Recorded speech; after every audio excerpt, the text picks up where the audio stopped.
All right, everybody. Welcome from Eastern Sierra Pool. This is Sergio.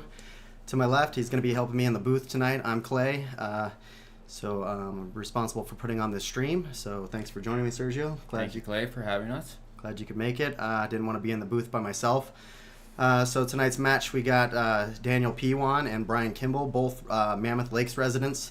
Tonight's match is being played from Bishop at my house in my living room, and right now we're in an office space just adjacent to the table. We will be having some nice isolation and separation. We've got the door to close, so the players won't be able to hear us. Plus, I think they'll be playing with earbuds, and that'll keep them from having too much interference based on what we're saying. They're warming up right now, and I'm going to take each one of them aside really quick and just do a quick introduction. I'm going to have Sergio here step out for a second, and I'm going to get each player in here, ask them a couple questions, and then we're going to go ahead and get started with the lag and get this whole thing going. So thanks for joining us, and yeah, let's see how this goes. This is our first real live stream event, and been working on getting this going for a little while, so super excited. All right, thank you for joining in, guys. All right, so since Brian's currently hitting a ball, I'll have Daniel come in here. Alrighty. Mr. Pijuan, take a seat. All right, Daniel, thanks for joining us. Really appreciate you having the heart to come out here and kind of put it all out on the line and kind of put your skills to the test in a real money match here. So, how are you feeling about the match? Pretty good. Excited. A little nerves going, but I think that's pretty much any time I'm playing pool, so that's a good thing. Did you do anything special to prep for this? I got my son's snowmobile running this morning. That was a good moment of the day. I figured I got to start it off with something good, so the rest of it continues that way. Nice. I saw your post. Looks like you guys got a nice snowmobile added to the family, so that'll be fun. Yeah, he's stoked. So good. So let's see how getting a snowmobile started pertains to pool after you hit the table here. How long you been playing? Off and on since I was probably 12 years old. Okay. And how did you start? Family. My dad bought a pool table when I was in middle school, and my brothers and him were all really into playing, and got playing with them for those couple years that we had a table, and kind of just got hooked. Never stopped, and here and there I've been trying to continue it up until I was 21. It was a little tough, but we found our places to play, and yeah, Mammoth happened, and been playing ever since. Yeah, I remember I asked these guys for bios, and he sent me a kind of a short kind of scenario of how you got started and how you were playing in the bars when you were, quote, 21. Made me laugh. You put 21 in quotes, so I'm assuming that was for a reason. Yeah, I mean, my brother was definitely 21, and we looked similar enough, so it worked out. Yeah, Sergio knows how those fake IDs come into play. I know. I'm glad I never went to his bar. Right? All right, man. Well, good luck tonight. Play strong and, right. Play smart. Thank you, sir. Appreciate it. Yeah. Thanks for having this. Yeah. All right, so we're going to have Brian come in here now. I'm going to ask him same questions, and then we're going to get this thing started. Take a seat, Brian. What's up, man? Good to have you. Brian is also from Mammoth Lakes, as Daniel is. Brian's also my partner in Eastern Sierra Pool. He helps me run the weekly tournaments at Distant Brewing up in Mammoth Lakes. For those of you tuning in that may not know kind of what we're about here, we are in the Eastern Sierra, hence the name Eastern Sierra Pool. So we're located, primarily we operate out of Mammoth Lakes because that's where we have our tournament at Distant Brewing, which is a great venue, and they've been gracious enough to have us. So Brian's brainchild was this weekly tournament, and he asked me to join him about a year ago, and we've been having much success with that. So, and that kind of started all this stuff, and now we're moving into the next phase, which is live streaming matches, and this is our first one. So I'm nervous, never done this before, and being on the mic, and but I can imagine, having you guys actually putting your skills and your money to the test and on the line here is a bit different than just not trying to fumble over your words like I am. So. How you feeling about the match, Brian? I'm feeling really confident. Definitely have, the usual jitters like you would with any, important competition that you're about to embark on, but I'm feeling good. Anything special to prepare? Woke up at 4 a.m. Okay. 2 raw eggs. Nothing else. Just going the full Rocky with it, huh? The full Yeah, that's No, gross. I actually, got my rest. Spent about 2 hours at Distant Brewing in Mammoth today, practicing on their awesome tables, and yeah, just feeling good. All right. Well, you could have tried to start a snowmobile, like Daniel. How long you been playing the game? Off and on all my life. I started playing seriously in an APA league in 2005. Off and on in APA for about maybe 6 or 7 years, guessing. Took some time off and when I moved to Yosemite and then here to Mammoth, and just so excited to find the pool community here in Mammoth and the league that you started, and to see it transition into this weekly tournament that we're doing now. Great.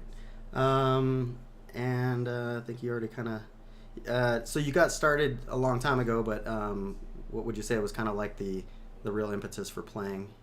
Did you have any particular people that you played with or anything like that? Yeah, I mean, I've always really enjoyed the game, and I had no idea that things like leagues and tournaments really existed outside of smoky, dirty, dark bars. And then my boss at one of my jobs, he moved into the area and he encouraged me and all the rest of his store managers to join him in a brand new team in an APA league, and the rest is history. We just got hooked, and I have Greg Gibb to thank. That was my boss at the time who lit the match, I guess. That got this fire started. But tons of people, Chris Cap, you of course, have taught me a ton, and yeah, it feels good to still be able to play really good pool even in this remote location. Nice. Well, appreciate you joining us. I appreciate you, having the heart to get out here and put your skills to the test and your money on the line. So get after it, and good luck to the both of you guys. I'm going to bring Sergio back in the booth. When you guys are ready, I'm going to put the main mic up, or the main camera up, and you guys can go ahead and lag. Thank you. And get started. All right, Sergio, I'm going to close these doors up. Let's go ahead and put their mic on. So let me start with this one. All right, guys, you are on your own.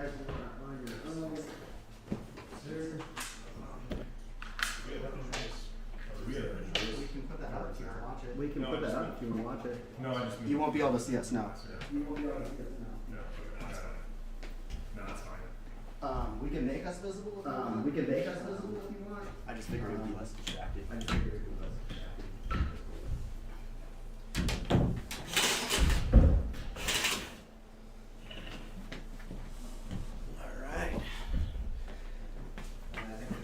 All right, these guys are all set to lag. I think we have our mics on. If anybody's in the chat, and you can just fire back whether or not you can hear us, that would be awesome. Also, if you're in the chat and you can just, if you have anything that you want to ask or anything like that, that way Sergio and I don't have to fill in all the gaps, hopefully. And we're not spending all of our time just trying to come up with things to talk about. So looks like they're going to play a race to 7-8 ball. They're going to play for, the bet is 200, so that's the 400 in the middle.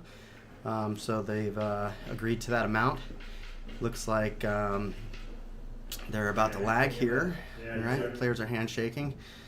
For those of you who don't know, the lag is basically decides who's going to break. They're going to basically shoot these balls to the end rail and back. The person that gets their ball closest to the end rail that they're standing near will be the winner of the lag, and that person can elect who breaks. Typically speaking, wow, what an excellent lag to start. Looks like Brian's going to get it. Yeah. Dang. Nice lag. Wow, that's a damn good lag to start out. So I hope that's a really good indication of how tight this match is going to be. All right, so it looks like I believe Brian won that one. They're going to be racking their own break, and they've agreed to an alternate breaking format here. So basically, every rack that you see, it'll be alternating who's breaking it.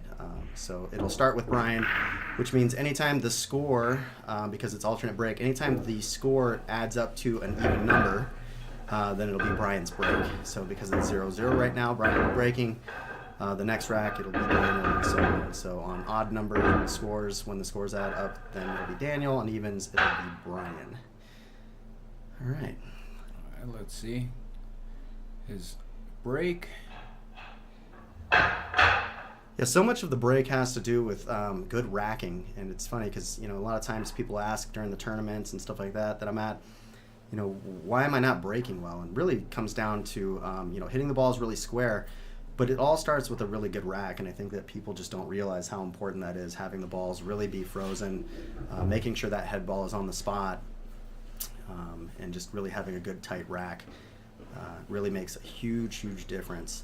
Now, of course, how you strike the ball and how you hit the rack is going to make a huge difference as well. But garbage in, garbage out. You can't make chicken soup out of chicken shit. So if you start with a bad rack, you can expect a bad break unless you fluke something in. Yeah, and Brian, normally he's a good breaker. So. Yeah, he's playing with a Predator break cue. He's acquired that, I think, over the last year or so. Didn't hear anything go down. Looks like it's going to be a dry break. Daniel will be coming to the table next here. Good spread though, huh? Yeah, it was a really good break overall. Yeah. See what Daniel decides to choose. What are you thinking? Based on this, I'm gonna say he's gonna go for solids. I'd have to agree that 6 ball's looking pretty opportune. It looks like he might be lining up for the 9 ball after all. Wow. Feeling more comfortable there. I think with this rack, there are no major problems, to be honest with you. So Daniel gets the 9, bumps the 14 ball. Excuse me, that's the 13 ball. I'm used to playing with the Predator Blacks that I just pulled these balls out today, which is the other TV set, and so they have slightly different colors, so I'm going to take a second. All right, so it looks like he's pocketing the 14. He's might have a shot on the 10 here, so middle of the table. I think that clears that. Yeah, it should clear it. Should be good to go. Looks like he's scoping that out too, so. And that should take him over to the 13 on the side rail. Next, all right, he's got a good position on that. I'm guessing he goes that 13 ball to the red 11 stripe, and then that'll take him to the 15, or excuse me, to the pink 12. See if he just holds this here. Good pocketing, so looks like Daniel's feeling pretty confident, pretty comfortable with ball striking here. He's hasn't seemed to run into any problems yet. This rack was pretty open. And you right now pretty good ball control, so looks like he's in a good position to. I think he's going to play this in the side pocket next, and that'll leave him for another shot into the side pocket with the red striped 11. Oh no, he's going for the corner pocket. Shows what I know. It's interesting with 8 ball commentating. It's not like 9 ball where it's kind of paint by numbers. You have to.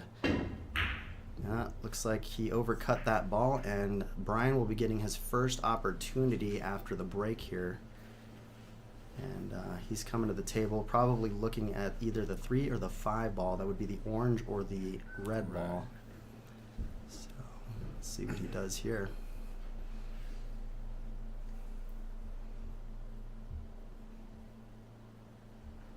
Looks like he's going for the 5. Orange ball.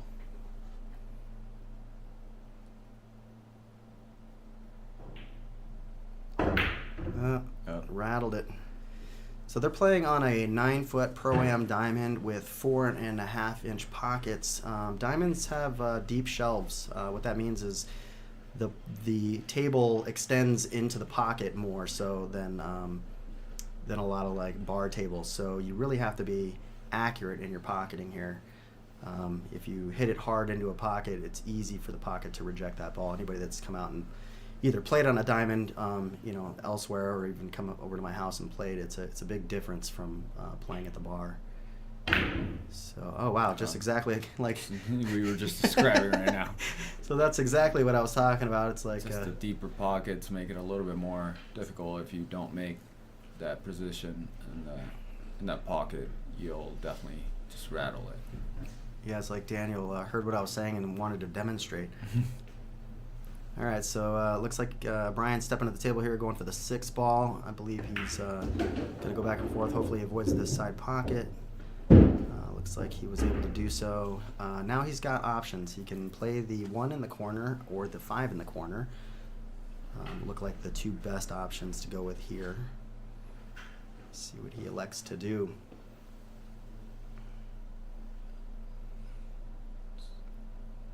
Give that 5 another shot. All right, looks like he pocketed. Hopefully this 2-ball doesn't get hooked by the... Oh, nice. All He developed that 2-ball nicely. He had potential opportunity to really make a problem for himself by nudging that 2-ball towards that corner where the 15 is. If he had hit that 15, that could have been a real big problem. There's no real problems here after this shot. If he can pocket this 2-ball, if he can hold shape for the next shot. No. Oh, man. That deep pocket got him again. Yeah, it's like I talked about it, and then it just started happening. Well, Daniel's going to be coming back to the table, looking at a clean, easy shot on the 11, but he does have a problem with this 15 that's now tied up with the 2-ball sitting in that corner pocket. So I'm really curious to see how he's going to navigate this rack. Not a lot of safety options left with this few balls on the table. Man. Wow. We started talking about it, and now it's just happening. Just willed it into being. Just willed it into being. Oh, man. Well, hopefully the rest of the match we won't be seeing that much, but, you know, like you said, with this table and the pockets and how deep they are, it's going to be looks like tonight might be a little bit of an issue. Yeah. Yeah, so just for reference, you guys see these numbers next to their names. You got Daniel at 417 and Brian at 410. These are Fargo ratings. What that means is it's a database of information that gives an idea of the person's skill level. And it's a base 100 log system, so like a 100 is half as good as a 200 is half as good as a 300, and so on. So Brian and Daniel are very, very close in rating on this skill level. So this should be a really good match for them. And to put things in reference, a 400 Fargo is like your average kind of... There goes the first ball in hand. There we go. We got a ball in hand scenario. This gives Daniel a good opportunity to maybe solve that problem with the 15 in the corner. Capitalize on the first match. Yeah. On the first game. So back to that Fargo rating, like I was saying, it's a good way to kind of see how you stack up against other people. And over time, with enough games in the system, Fargo ratings really do kind of tell the difference in skill level between between players. And the tournament that we're hosting, the Distant is hosting up in Mammoth, the weekly tournament that we're putting on. We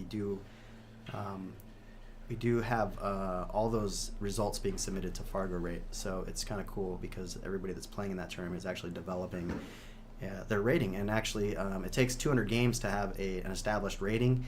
And yesterday, I just looked on those ratings and found out that one of our players, John Connolly, just broke 200 games and is the first established Fargo-rated player that was established through Eastern Sierra Pool. So I'm very proud of that. Yeah, and he's one of our regular, consistent pool players on the weekend. Look at that Wow, shot. what a shot, man. 2 in that corner pocket. More importantly, got shape on that 15 and solved that problem. So really, Daniel's got a great opportunity here if he can pocket this 15 and get himself shape on the 8. Now, you don't want to get greedy here and try to just jam it in so you can get shape on the 8. You might want to just take a harder shot on the 8 ball. It looks like that's exactly what he's doing here. So it looks like he's going to play 8 in the far side pocket, if I had to guess. The bank might be on, but I think that's a riskier move. He might back cut into that upper left corner. It's not exactly a comfortable position to be shooting an 8 ball from. No. So he's going to take his time, think it through. We're not operating on a shot clock here, guys, so we're really giving them time to figure things out and explore the space. There's already enough pressure in the situation considering that they've got money on the line and people are watching. So Yeah, and it's a live stream, so they got family members, they got friends, they have people that we play they play against in the tournament. They're all watching. So this is something that it's definitely a little bit more high in stakes for first time live streamers and playing in the pool tournament.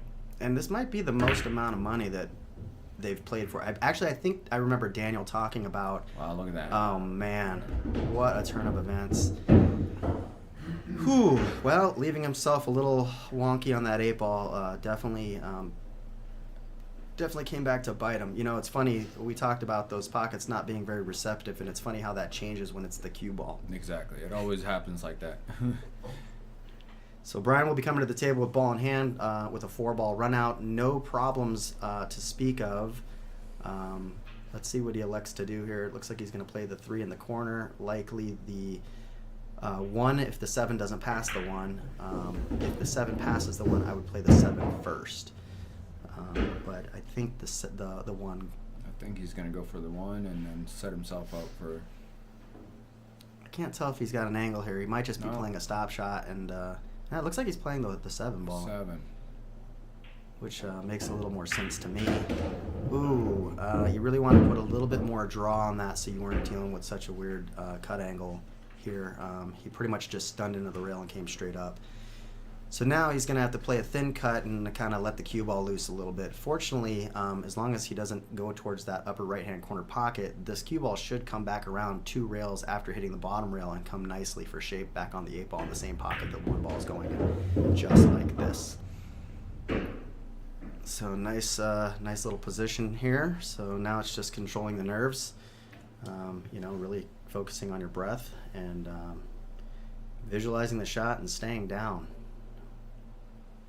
And like you said earlier, these guys, they're both really good players, and unfortunately he missed that one, but didn't really leave Daniel much of a shot right there. No, nerves got the better of him. Fortunately, he didn't scratch in that upper left, and now Daniel's going to be coming to the table with a potential bank or safety option.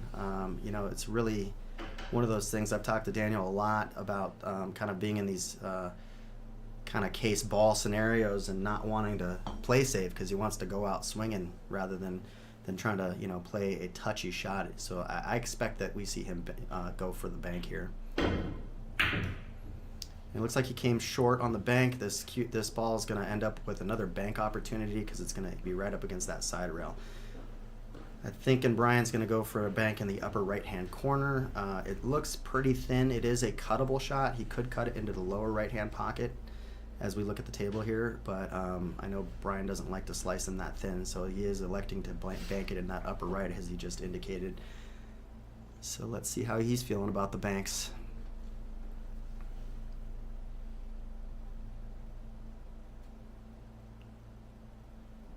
And then having played on this table,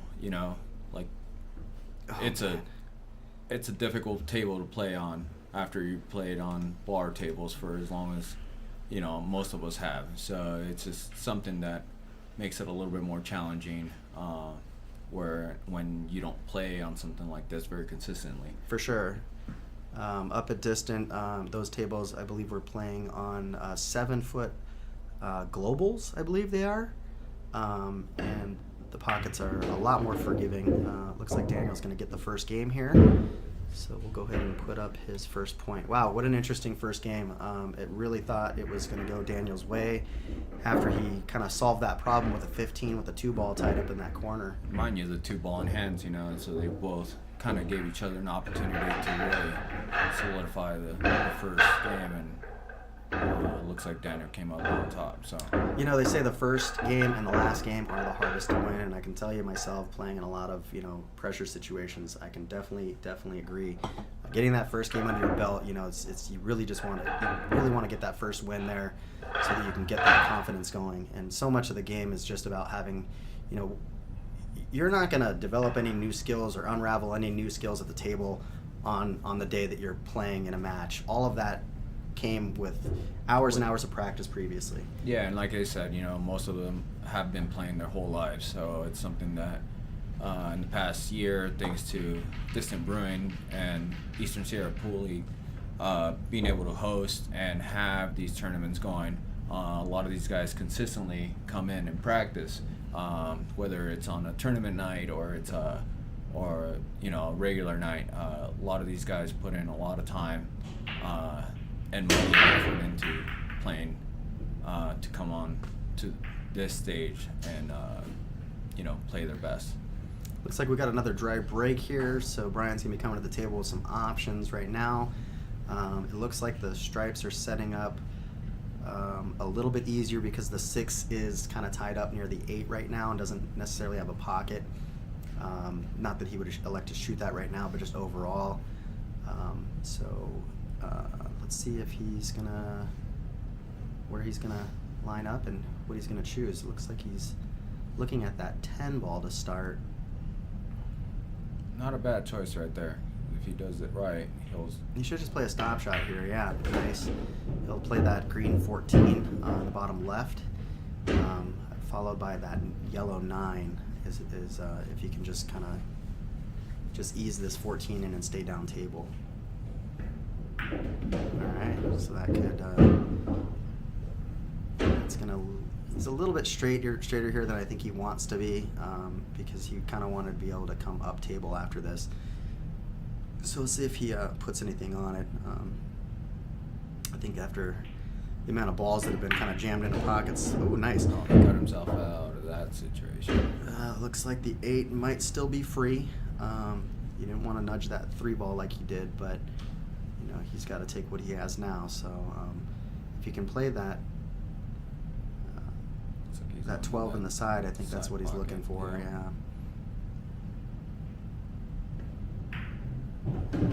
Might be playing 13 in the upper right-hand corner.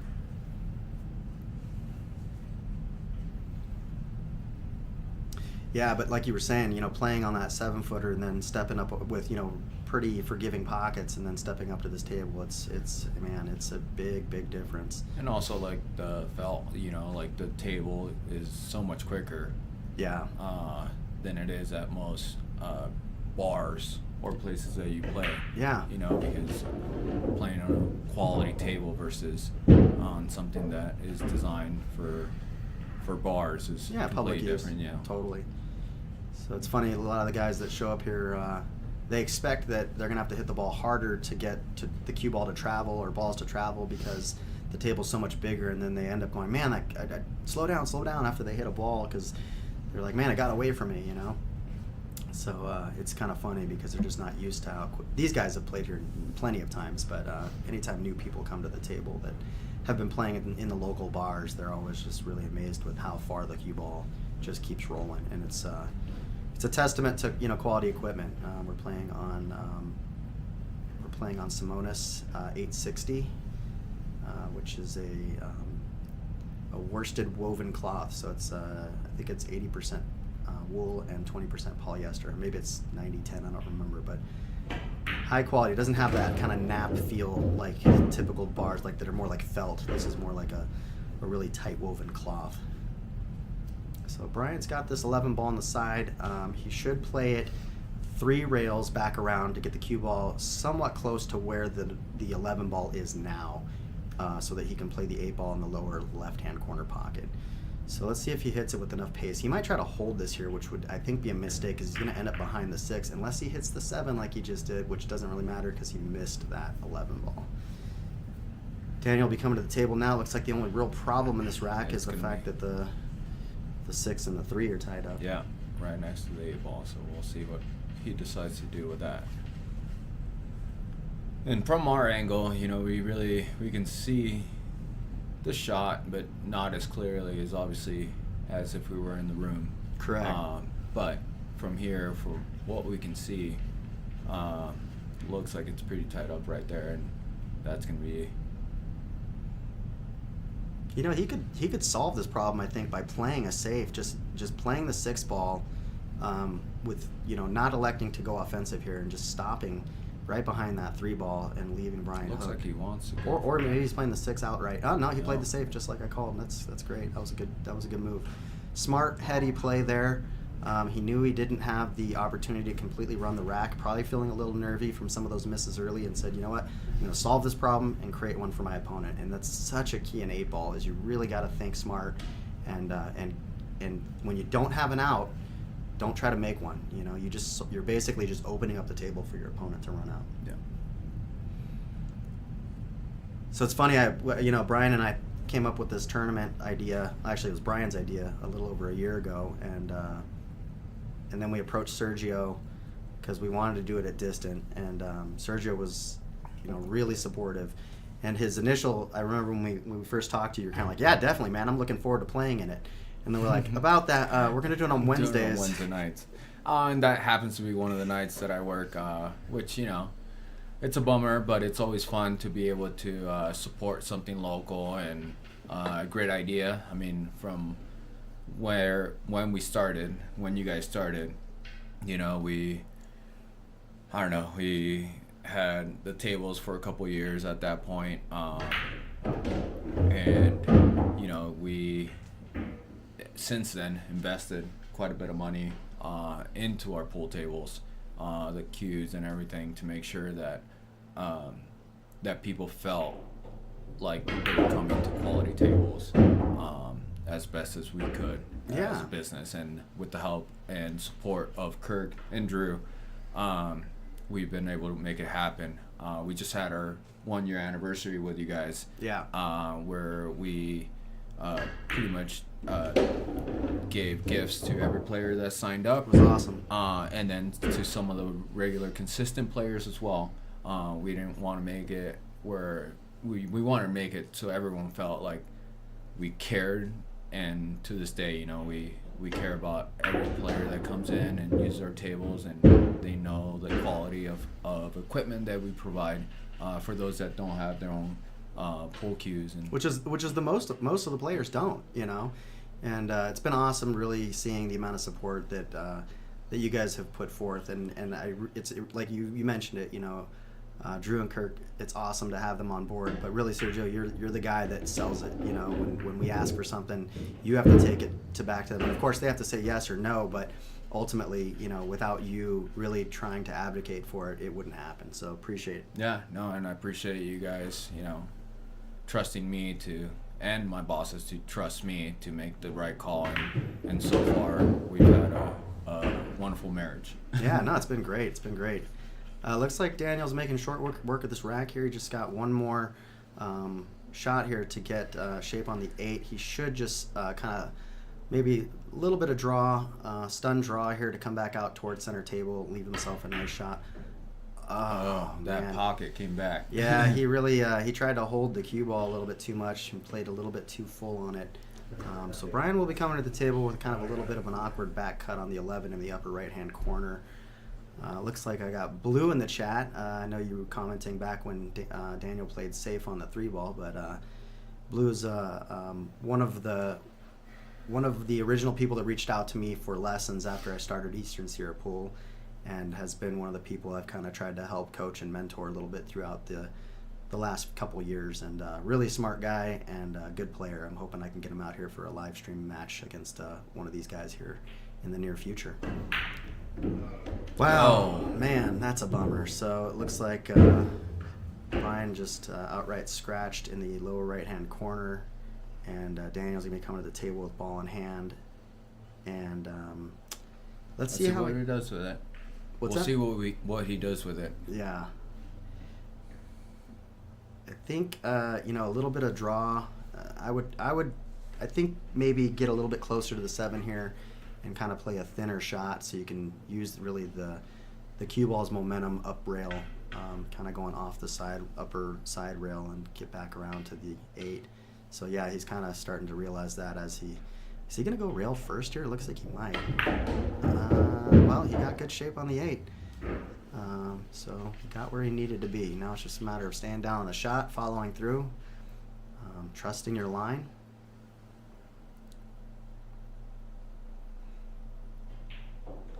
It looks like Daniel's taking game number 2. And so now we got a 2-0 match here. These guys are great sportsmen. You can see the fist bump there. I couldn't think of 2 better players to really have in this live stream. Daniel and Brian are both really knowledgeable, but more importantly, just really good ambassadors of the game. They really do play really good sportsmanship. So you'll probably hear very little interaction between them, and really just more, getting them good kudos between them and things like that. So I would expect nothing less. Let's see who we got. I don't know who Hitman 3617 is. Is weed considered a sport-enhancing drug in pool? To some people, it may. Yeah, I definitely know It's, people that think that it helps them. I've heard of people calling it their angle finder. That, or just a little bit of calming the nerves. But to each their own. It's funny. I've heard people say good things, and I've heard people tell them it just makes them paranoid. And even people that play recreationally that, maybe do stuff. Oh, Look at that. Made a ball on the break. So we finally have a ball down the break. So Brian's coming to the table. Looks like the 14 and 10 are a little tied up, and maybe the 6 ball. The 6 ball is clear. So that would be the green solid is the 6 ball. And the blue stripe. So I think the blue stripe and the green stripe are a little kind of funky. So we'll see. It looks like he's going to be taking solids here, looking at this 3 ball. And I think the solids actually are more open. Oh, man. He rattled that bad. Okay, so Daniel's going to come to the table with an open table still. So it's always open after the break. We're playing BCA rules here. So it doesn't matter that he made a ball on the break. It is still open. looks like we have quite a bit of viewers right now, and we got some Let's Go Daniel supporters right here. All right, so we got some Daniel. Oh, we got Hondo in the chat. That's who that is. That's my boy Daniel.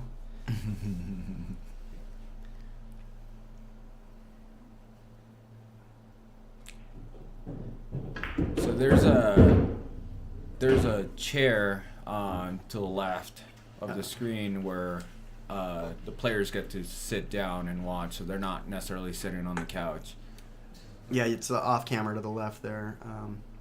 We're responding to some of the questions in the chat right now.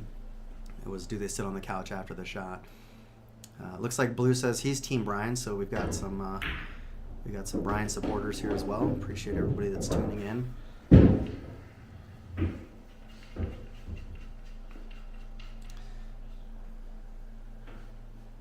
So Daniel is solids, and he really didn't have any choice after he came to the table based on where the cue ball was. So looks like he's going to play that 6 ball. If he rolls forward, he'll have a shot on the 5 after that. And he misses. Brian will be coming to the table. It looks like he'll have a shot on the 13, that orange stripe in the upper right, or the 10 that he's right next to, the blue stripe. And then I don't think that green 14 stripe passes and goes beyond that pink 4. So I believe he'll be playing up table from this point. Oh, is he going to go for is that the 10? So Hitman 367 says, I have no idea how I'm here, but let's go, Brian. Woo. Okay, so thank you for stumbling on my channel. Appreciate the support. Like and subscribe.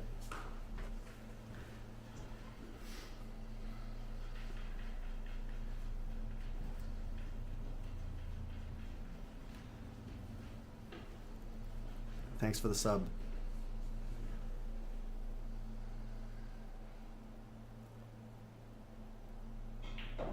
Alright, so Daniel's back at the table, played a little draw shot. I think he nudged that 14. Maybe didn't want to do that, but it's looks like it's inconsequential because that 6 goes in the side pocket, leads up table.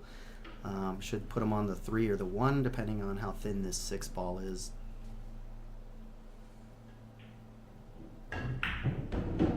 So it looks like he's going to go for the 3. It's a little straight here, but he's got a little bit of an angle. Oh, it looks like he's going to play the... Oh, never mind. I thought he was going to go for that 1 on the side.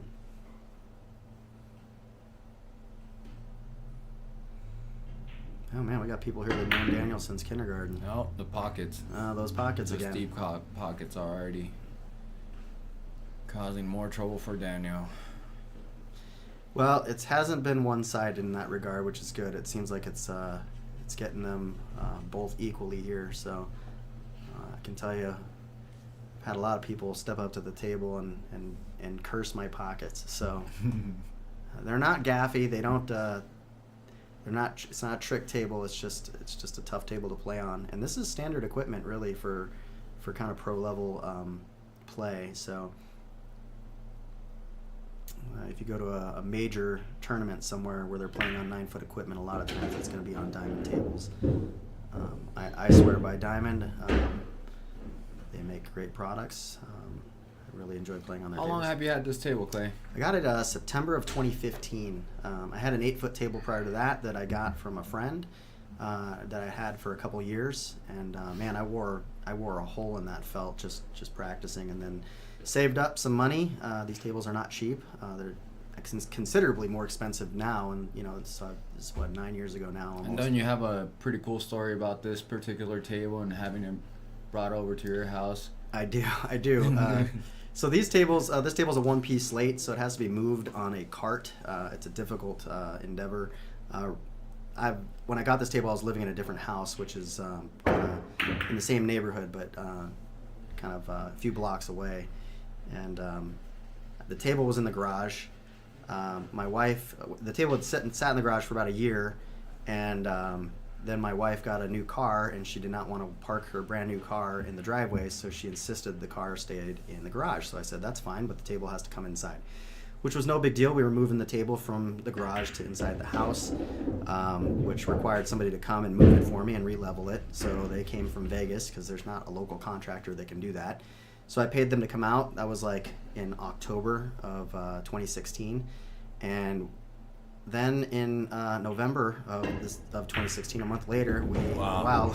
Sorry, I did not expect him to make that after nudging that 11 ball. No, but I think that hitting that 11 actually made that. Oh shot yeah, happen. it would have missed.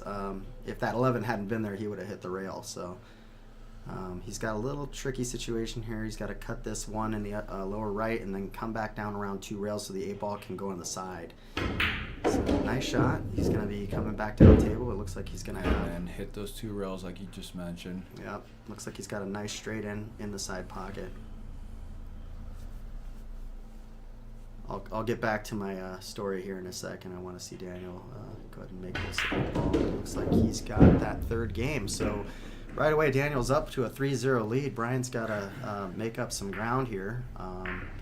So it should be Daniel's break. Like I said, their alternate break. And since the score is a odd number, that means that Daniel will be breaking. So,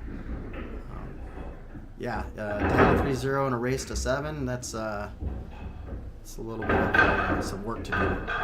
And if I was Brian, I was probably thinking the same. Yeah. Well, right now, definitely Daniel's making it a little bit more nerve-wracking for Brian to come back For sure. with a 3-0 lead. That's not going to be an easy feat to come back from. But It's funny. They're both making mistakes. Obviously we can go back and count them up. I'm not sitting here taking, an inventory of what's happening, but just visually as we've been kind of watching, it seems like they're going back and forth with mistakes. It's just who's capitalizing on those mistakes first. And it seems like Daniel's coming back to that table and then running, a few balls, maybe 3 or 4 balls to get out. After that first game where it went back and forth, it seems like after that, the last 2 games have been more like a couple mistakes here and there, and then Daniel's just capitalizing after he comes to the table after Brian makes his last mistake. Back to that story. So I moved this table into my house. A month later, turns out we find out we were not shopping for a house, but my mother-in-law found this house, which was something that kind of met our needs, and we were renting in our old space. So we decided to buy this house, and the first thing I did when we came to look at it is I brought a tape measure with me, and I measured this space in my living room to see, is the table going to fit? yeah. And so it worked out even better than where it was in my old house. And then there was the fact that I had to have this table moved again. So I called up the same guy from Vegas to come out and move it. And I tell him my situation. He's like, when we moved it the first time, we were moving it from one room to another room. So it didn't cost any, it was kind of like an easier move because it was just moving it from one room to the next. And he's like, the fact that we have to move it to a whole nother location means that we're going to have to move it on a truck. So I have to rent a liftgate truck, and that's going to add to the price, which, was going to be I don't know, maybe an additional $300 or $400, and I was like, man, I really don't want to spend extra money, on moving this table. So I kind of looked around and I was kind of thinking about it. I was like, the cart has wheels, and we're only 3 blocks away. Let's just roll this table all the way from my old house to my new house. So that's precisely what we did. We put it on the cart, and we rolled it down the street. And the contractor was kind of like, listen, I'll do it, but you're on your own. My insurance will not cover it if something happens to the table. And I took that risk. And it was well worth it because it saved me some money. And it was kind of funny seeing the people on the street as we were walking down the street, and we're rolling this 9-foot table on its side. And people are kind of looking at me going, what the hell? You're rolling a pool table down the street. And so people like slowing down, rolling down the window, being like, what's going on? It's like, sometimes you got to walk them or they get out of level. And so I got pictures of that. Another opportunity here for Daniel as Brian rattles the 14 ball. Or excuse me, the 10 ball in that upper right-hand corner. Daniel's coming to the table with not a good look. Not necessarily a good shot. No, he's got that 2 ball directly in front of him. I think that 5 ball might have a view of the side pocket, that orange 5 ball. I'm not sure what he's electing to do here. Looks like he's going for the 7? The 7, yeah, that brown 7. Looks like he's going to go up table with the 7. So lower right-hand corner as we face the table with the 7 ball is what I'm imagining he's going for here. And he overcuts it, hits the 1 ball, and Brian will be coming back to the table with a look at the 15 in the side or the 11 in the corner. Looks like he's going for the side pocket.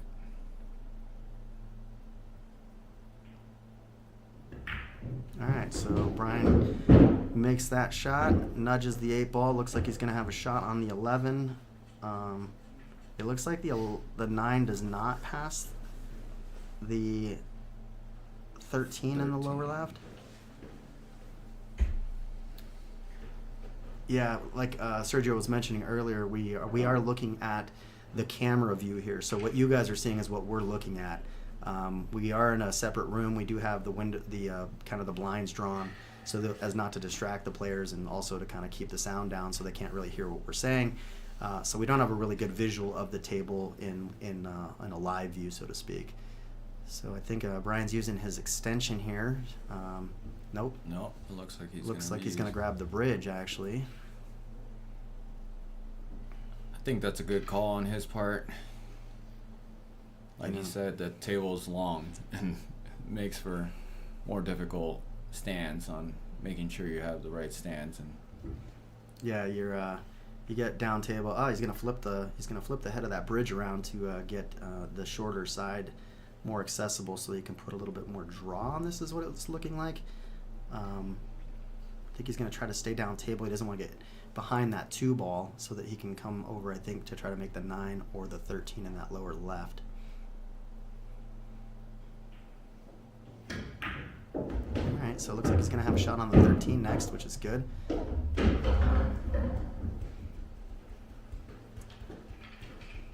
Ray Gaffney in the chat. Hey, Ray. Ray just got himself an 8-foot Diamond Pro-Am, same table, but in an 8-foot variant. And he reached out to me. He had a bunch of questions a few months back.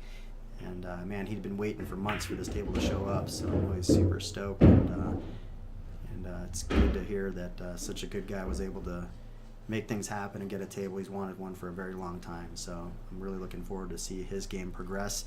I know that getting a table and being able to practice whenever I wanted to made a significant difference in my skill level. And it's hard, getting a table, having space for it. They take up a lot of room. Yeah. And it's tough. Daniel's listening to Evanescence. Okay. I think he's listening to some oldies. I guess so. We got Roblox and Fortnite says Daniel's listening to Evanescence. Brian's in trouble. So I don't know. Is that Daniel's jam? Is Evanescence kind of his gig? Alright, so he pockets that 9 ball with authority, and it looks like he's going to roll up and get shape on this 10 here. Kind of coincidentally, he did bump into that other ball. I think it was the 6 ball. So he got a little lucky being able to get some shape after that. it's waking him up inside. I gotta love the chat. You guys are entertaining.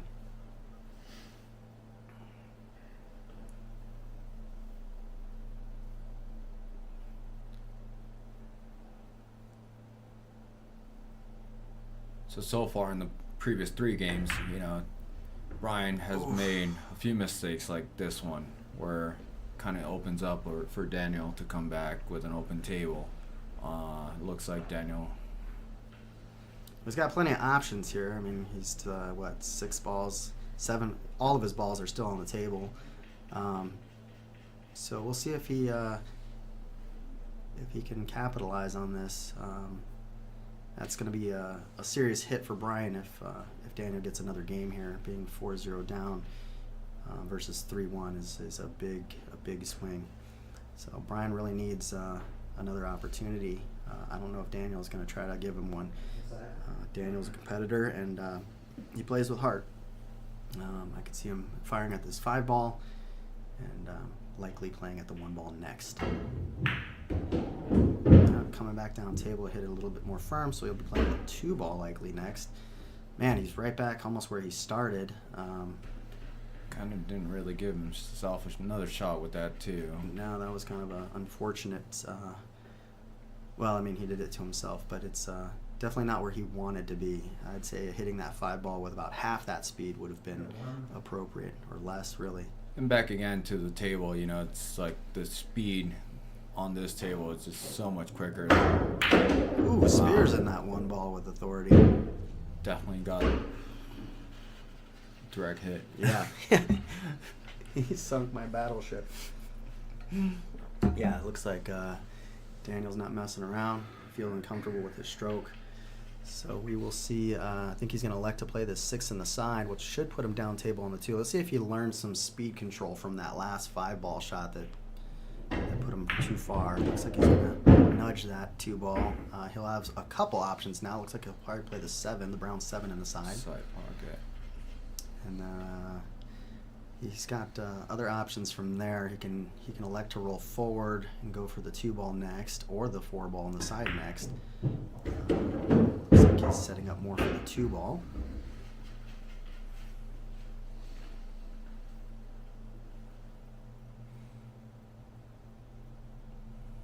Can't really tell what those emojis are from Hondo, but It looks like coughing emoji or something.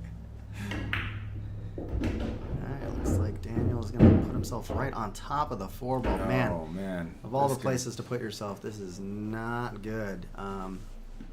Yeah, he's probably regretting that. Wish he could take that one back. So he's going to have to kick at the 4 ball here. A kick is when you shoot the cue ball into the rail first. So he's going to shoot the cue ball into the far side rail and come back and try to make the 4 ball in the closer side pocket. Essentially banking the cue ball into the rail and then back into the 4 ball. And he almost makes it. Wow. Wow. So Brian's got a little bit of an opportunity. It's not great. It looks like the 14 and the 10 are kind of doubled up, so he's likely going to have to play a combo here. This is not an easy one. I know that the 10 ball looks like it's just hanging, but it's far enough away from the pocket that it is missable.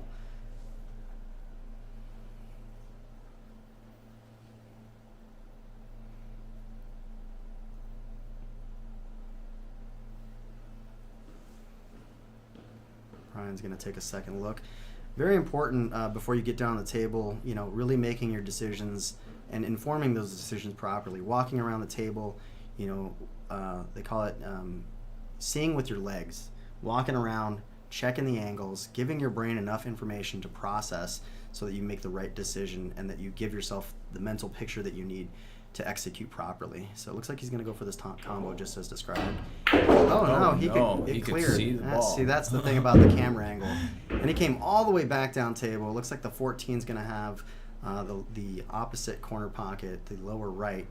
This looks like the cue ball's tangent line takes him towards the 4 and the 3, which makes it a little bit tricky here. He might, I don't know. It's going to really come down to what he's comfortable with. So we'll see if he draws here, just a little bit of a draw. And he just jams it into the pocket or into the rail and misses that pocket.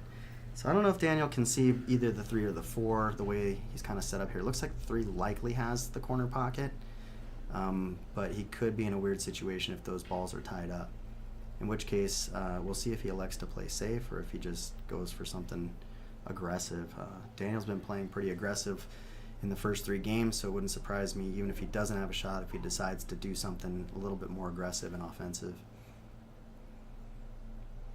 Given the amount of time he's looking at this, I'm guessing that 3 ball does not go into that corner pocket. No, or, from this angle again, don't have a clear view on whether or not he has a shot, just like we didn't see that combo, or we thought Clay or Brian had a combo shot, and in reality he had a clear view on that corner pocket. Ray says it looks like he's going to play aggro, and I would have to agree. Daniel's a gunslinger. He likes to shoot. He likes to go offensive. So let's see how this goes. Never mind. He elected to play safe. So, all I have to do is say something, and then they do the opposite. So, yeah. Just presenting options here. I don't know what they're gonna do. They can't hear us, so. Yep. Oh. Looks like they need our help. So. Yes, sir.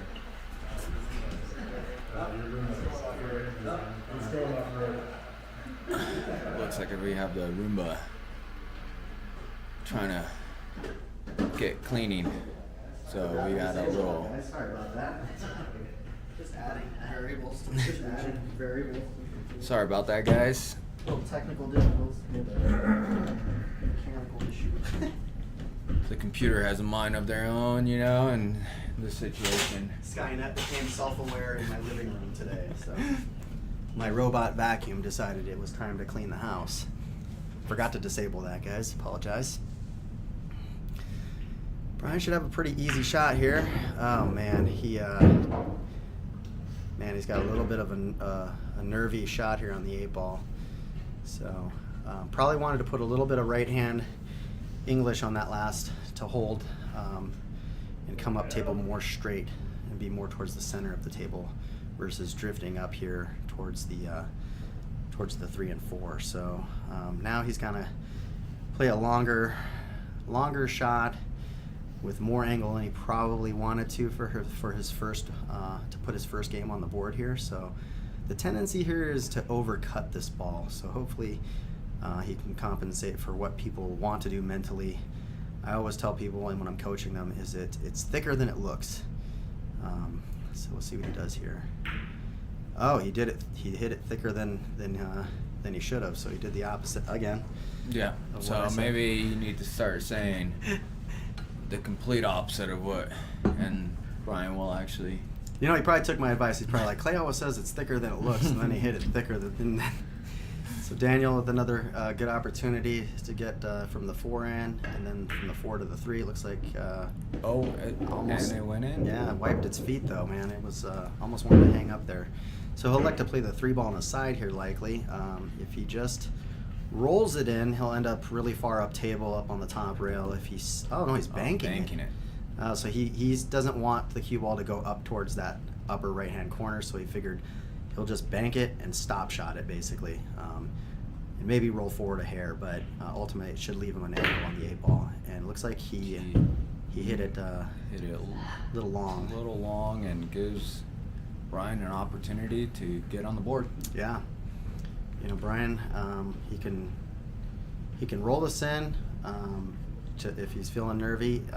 He can play the stop shot to kind of ensure that the 2-way is kind of there, because then he only leaves a bank if he misses. But that's a harder shot to execute. So I think he's just going to roll it in here.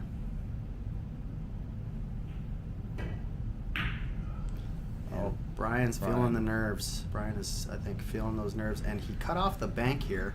I'm pretty sure that was unintentional. So Daniel, he's got some safety options. The easiest one is to play about a half ball hit on the left side of this 3 ball. And basically you just aim the middle of the cue ball to the edge of the 3 ball and hit it like, I'm talking a baby stroke. And that'll leave the cue ball on the rail. The 3 will bounce off the rail and maybe roll a few inches in front of the cue ball. that's probably what I would do here. But like I said, Daniel's aggressive, and he wants to go out swinging most of the time. So we'll see how that goes. He can bank in the lower left. That's a bit of a nervy shot as well. He can double bank into the upper side pocket. And it looks like he's going bottom left. He's going for that bottom left shot that we described, and he left Brian another nice opportunity here. Now, Daniel did leave that 3-ball pretty much in a do-or-die spot for Brian. If Brian misses this 8-ball, there's not very many places the cue ball can be on the table that won't leave a shot for Daniel, that it's easy when he comes back to the table. So Brian just needs to shake it off here, pocket this 8-ball, and then he will be coming to the table with the break if he can pull that off. Well, he'll be coming to the table with the break regardless after this game. And again, he hits it thick. And puts it right in that corner pocket. Yep, it looks like Daniel's going to have an easy 3-ball to kind of clean it up, and then the 8-ball's basically hanging. So Daniel really has a pretty easy out here. The only kind of problem is if he brings the cue ball back to kind of where he is now. And even then, wow, he almost missed that. And he almost did what you just said. He almost missed the 3-ball altogether. Those nerves, man, I'm telling you. Playing on a live stream, having your money on the line, knowing people are watching, it makes all the difference. And I know Daniel was mentioning before when you guys posted that there was going to be a live stream, that he was going to have quite a bit of family and friends watching this. So Yeah. I know he's feeling the pressure in regards to that. Yeah, you want to do well. You don't want to shit the bed in front of your family and friends. Nobody wants to do that. Trust me, I've been there. It's a nightmare. So Brian's just given up too many opportunities. He's gonna get the break here. So let's go ahead and update this score. And I think that's your break, right? Yeah. that puts Daniel up 4-0 in this race, and Brian will be racking and breaking, and I'm sure he's trying to gather and collect himself right now and just shake off those jitters, because Brian shoots better than this. I know this for a fact. I played with Brian a lot. Both of these guys have been multiple winners at our weekly event. Just pull up this tournament ad here. This is our weekly event at Distant Brewing. As you can see here, it's an 8-ball double elimination race to 1. It's a $20 entry, and 100% of the money that the players put in goes back to the players. So with a full field, we have a 16-player field. Usually fills up. If you do show up, I highly recommend that you show up as close to 5 o'clock as possible, if not earlier. Yeah, in the last few weeks, by 5:15, 5:10, we've had it sold out every single Wednesday. So it's an amazing tournament. Really good players. So if you guys are in the area, don't live in the area, come and join us. It's a fun atmosphere, and it's a well professionally run tournament. So. Well, thank you. Appreciate that. We've gotten a lot of compliments, especially from people that have come from out of town that play in other events kind of all over the place. We've been told numerous times that it's one of the best run tournaments they've ever played in. And we take a lot of pride in really administering the rules properly and really try to set it up in a way that gives people a good experience with the game, so that they keep coming back for more. Daniel put a little too much on this, and he's kind of in a weird spot now. He still has the 7-ball and the 2-ball available to him. Looks like he's going to go for the 7-ball. Looking at that angle. Let's see, what problems does he have? Looks like everything's pretty much open. It's just a question of how he gets there. So he's bumping into a few things here and still getting lucky. So the 6 goes in the side here. It's likely to be his next shot. Unfortunately, the cue ball is going to be running down towards the lower left-hand corner pocket, which he might have a shot on the 4 after this in that upper left-hand corner. And it looks like he might have a good shot. So this is going to bring the cue ball up towards the 1-ball. It might pass the 1-ball. It looks like he hit the 8-ball first. Let me look at the replay here. Possibly based on that speed.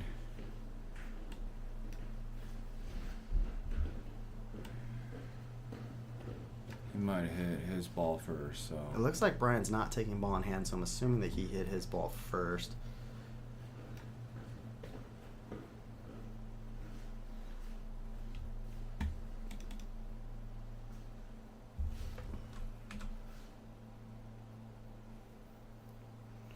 We have the feed going on another monitor, so we're just kind of watching. But Brian didn't take ball in hand, so.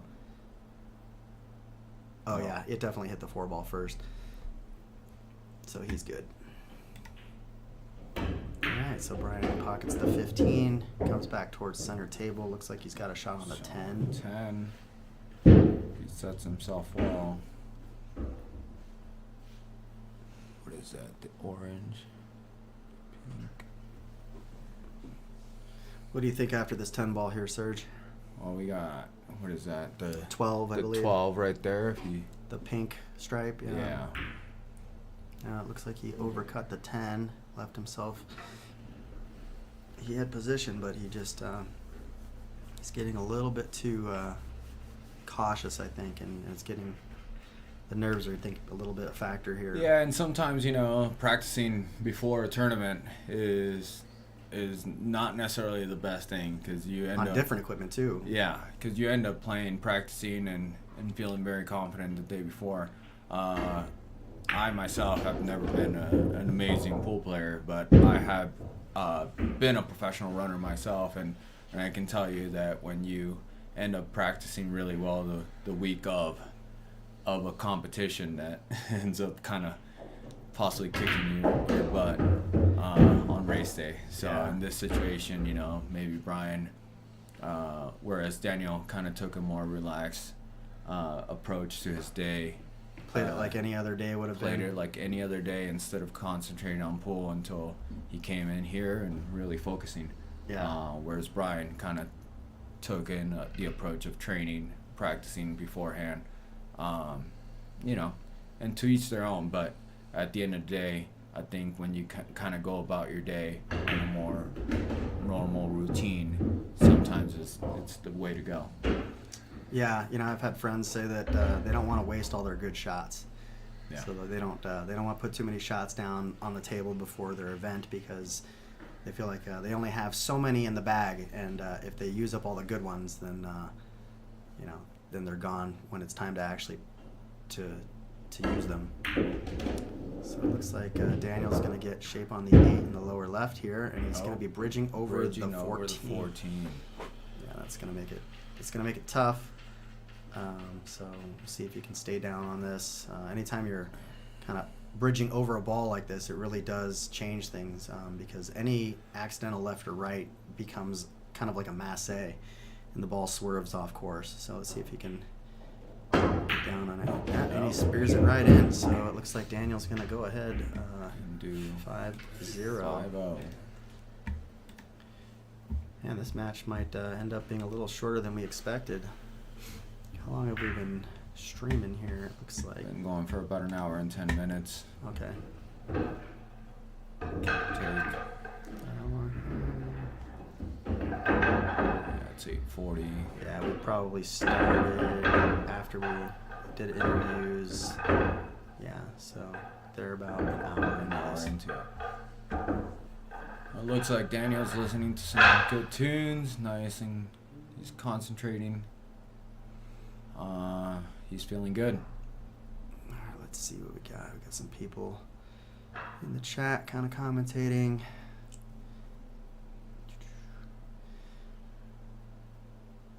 Raymond is basically saying that Brian's, you know, generally plays better than I think what he's demonstrating here tonight, which I would agree with. It's, you know. I mean, he's making some good shots. Unfortunately, those little mistakes that he's making, it's costing him the game. You know, at the end of the day, Daniel's capitalizing on the fact that the small mistakes that Brian is making, he's definitely taking advantage of it. And sometimes, you know, those jitters, you know, can get people differently in this situation. Daniel seems to be handling the pressure very well. Is he going to get that 12?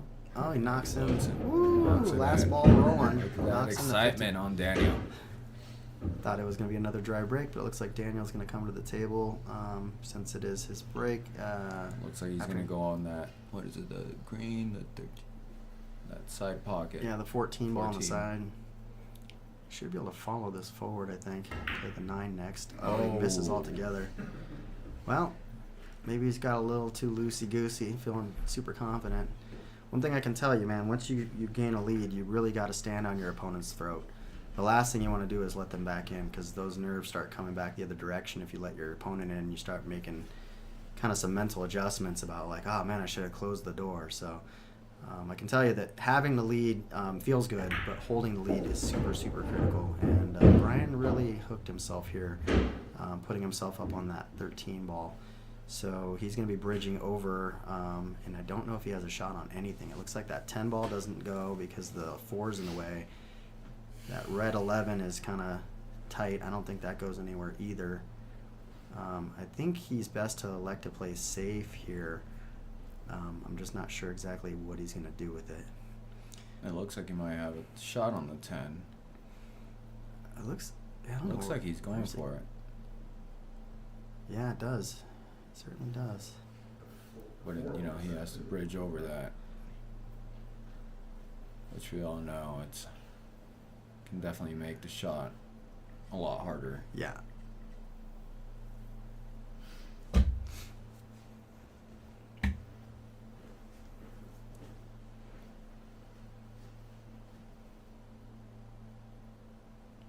So you mentioned, from a competitor standpoint, the practicing and whether or not you should or shouldn't. But you brought up your experience in running. Tell me a little bit more about that for the viewers at home. Yeah, so I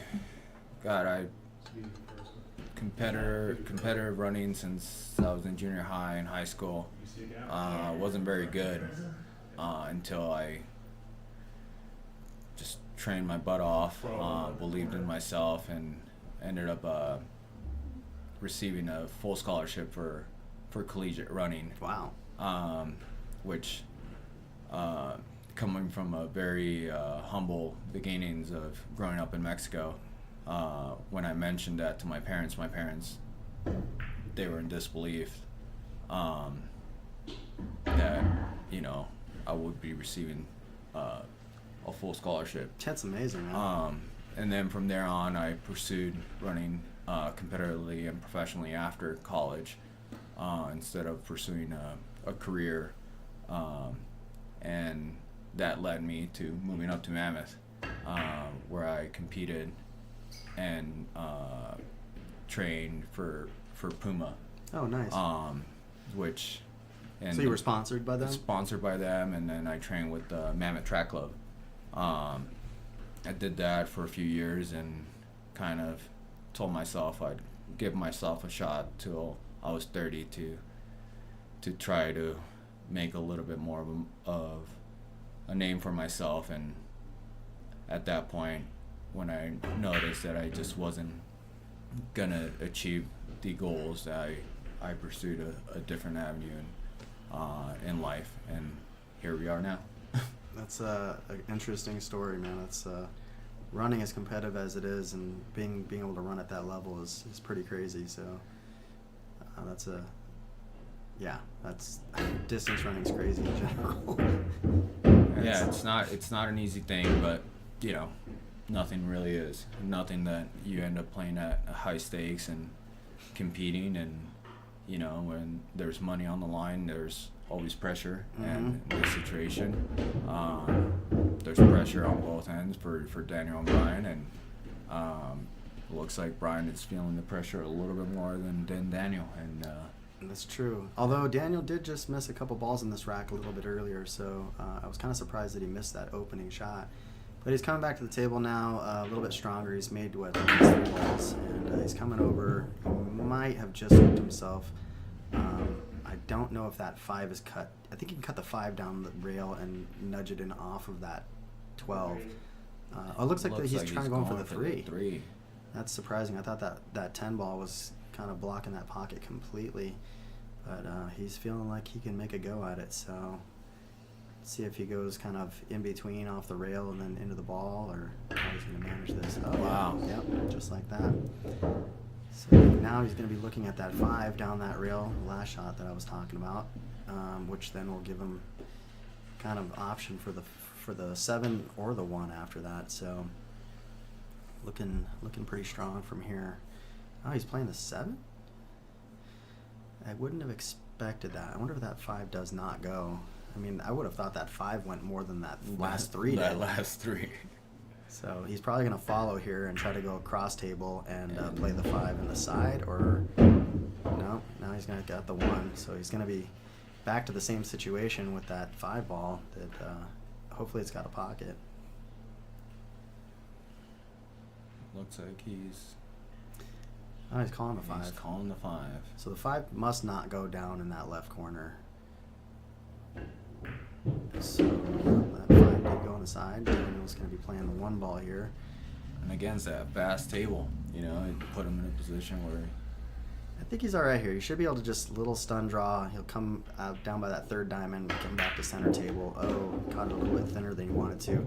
This is going to now play he put difficult. himself Yeah, where this is. he kind of has to come back, bottom right corner. I don't know if he can because if that 5 didn't go past it. This 8 certainly is Oh, not. he did Oh, call. the bank. I see what you're The saying. bank, he's Yeah, gonna bank no, it. that's what you were saying. Yeah, you said come back. Yep. Yeah, so he's going to be playing the long bank here. See how his banks look. Wow. And rattles a little long, bit. so Brian's going to be coming up the table. I'd say this is a great opportunity, and Brian's really got to convert here and put something on the board and keep trying to, claw his way back at this point. It's if you find yourself in a hole, stop digging, Yeah, Hondo says banks are open, but based on that last one, I'd say the banks are closed. Operating hours on Saturday are earlier than it is right now. And he's going to leave a shot. So Daniel, I believe, will have a cut into that lower right, the one that Brian just tried to make that 10 on. He looks like he might be sitting on that rail, so it's going to be A little more difficult. a little bit more challenging, but knowing Daniel, looks like he's got this. If it, he might be hampered by that 14 and overcut it. Oh no, he had a full ball and he just hit it thick. So a little bit of nerves coming into play here. Brian coming to the table with a lot of options. He really should probably play the 11 first. He's electing to play the 10, and the problem with that is that he's going to leave himself behind the 8 ball for that 11, and that 14 is going to have a weird angle. He might be fine. No, it looks like He's looking like he's going to be fine. So clear. he held it up pretty good. Yeah. So he should just roll in this 11 unless he can see the 14 and has a better shot. If he can't see the 11, I would say play the 14, but if you can see the 11, play the 11. It's going to play easier. Nope, he's going to play that 12. Neither one of them probably felt comfortable, so this should take him back up table, though, to play either one of those balls Wow. next. So Well, now he put himself in a pickle. I don't know if that 11 passes the 8 ball. It doesn't look like it from here. Yeah, so yeah, Looks like he's going to go 13. top left. Yeah. This shot, he's going to take him back and forth. He's going to go 2 rails back up table, and he's pretty much in the same predicament he was in a minute ago. So if that 11 doesn't go, he's got some decisions to make. You could thin off of the left side of the 11 here and go up into that upper right-hand corner, 2 rails towards the 14 with the cue ball, and that'll play safe. But it looks like he's going offensive here and playing that 11, so we'll see what he does. No, looks like he And he hit it a little hit bit it firm. too firm. So now he's going to leave a shot. Daniel will likely choose to bank cross-side here, if I had to guess, is what it's looking like. He might be eyeing that side pocket, the bottom side Just pocket. cut it straight Yeah. in? Yeah, that's what it looks like, huh? Yeah, it looks like he's angling that direction, so. That's probably what I would do. I think it's a little bit easier than the bank, but just right now, based on his banks right now, I think he feels a little bit more comfortable taking that bottom side pocket. I agree. He hasn't had much success with the banks, but he's had a lot of success with just playing the natural cut angles. So we'll see how he feels about this. It's a little bit awkward. You're shooting into a smaller pocket when you cut it this much into the side, but it does go. I mean, and it looks like it's going in. Oh, no, he left himself, or he missed that and leaves Brian another opportunity. Now, this is not an easy a great opportunity, but at least it's an opportunity. You know, right now we're 5-0, and Brian needs to get on the board to kind of stop the bleeding. Stop the bleeding and shake Daniel just a little bit. Because at that point where, if Daniel gets to 6-0, it's a hard hill to climb. Hard hill to climb back. Yeah. So let's see what Brian elects to do here. I think the 11 clears the 8 into that lower left corner. I would say just go for it. At this point, it's an easier shot than trying to do something with this 14, in my opinion. But he is on the rail a little bit. It's kind of a full length table shot, which is going to be uncomfortable, and the cue ball is going to be tracking towards the upper left-hand corner. Looks like he's going for the bank. He's going for the bank. Okay. Let's see if Hondo's right and see if the banks are open for Brian, huh? Looks like they are. Wow, great bank. Great bank. The bank's still open. The banks are open for Brian, so Brian's got special privileges. It's the ATM. So he does have money in the bank. He's got some money in the bank. Well, let's see if he can put a game in the bank here. He's got to go ahead and make this 11. Make a deposit. He's got to make a deposit. He's got to deposit this 11 in the upper left-hand corner, and hopefully get shape on that 8 ball so he can put a game on the board at this point. That's right, Ray. After hours privileges.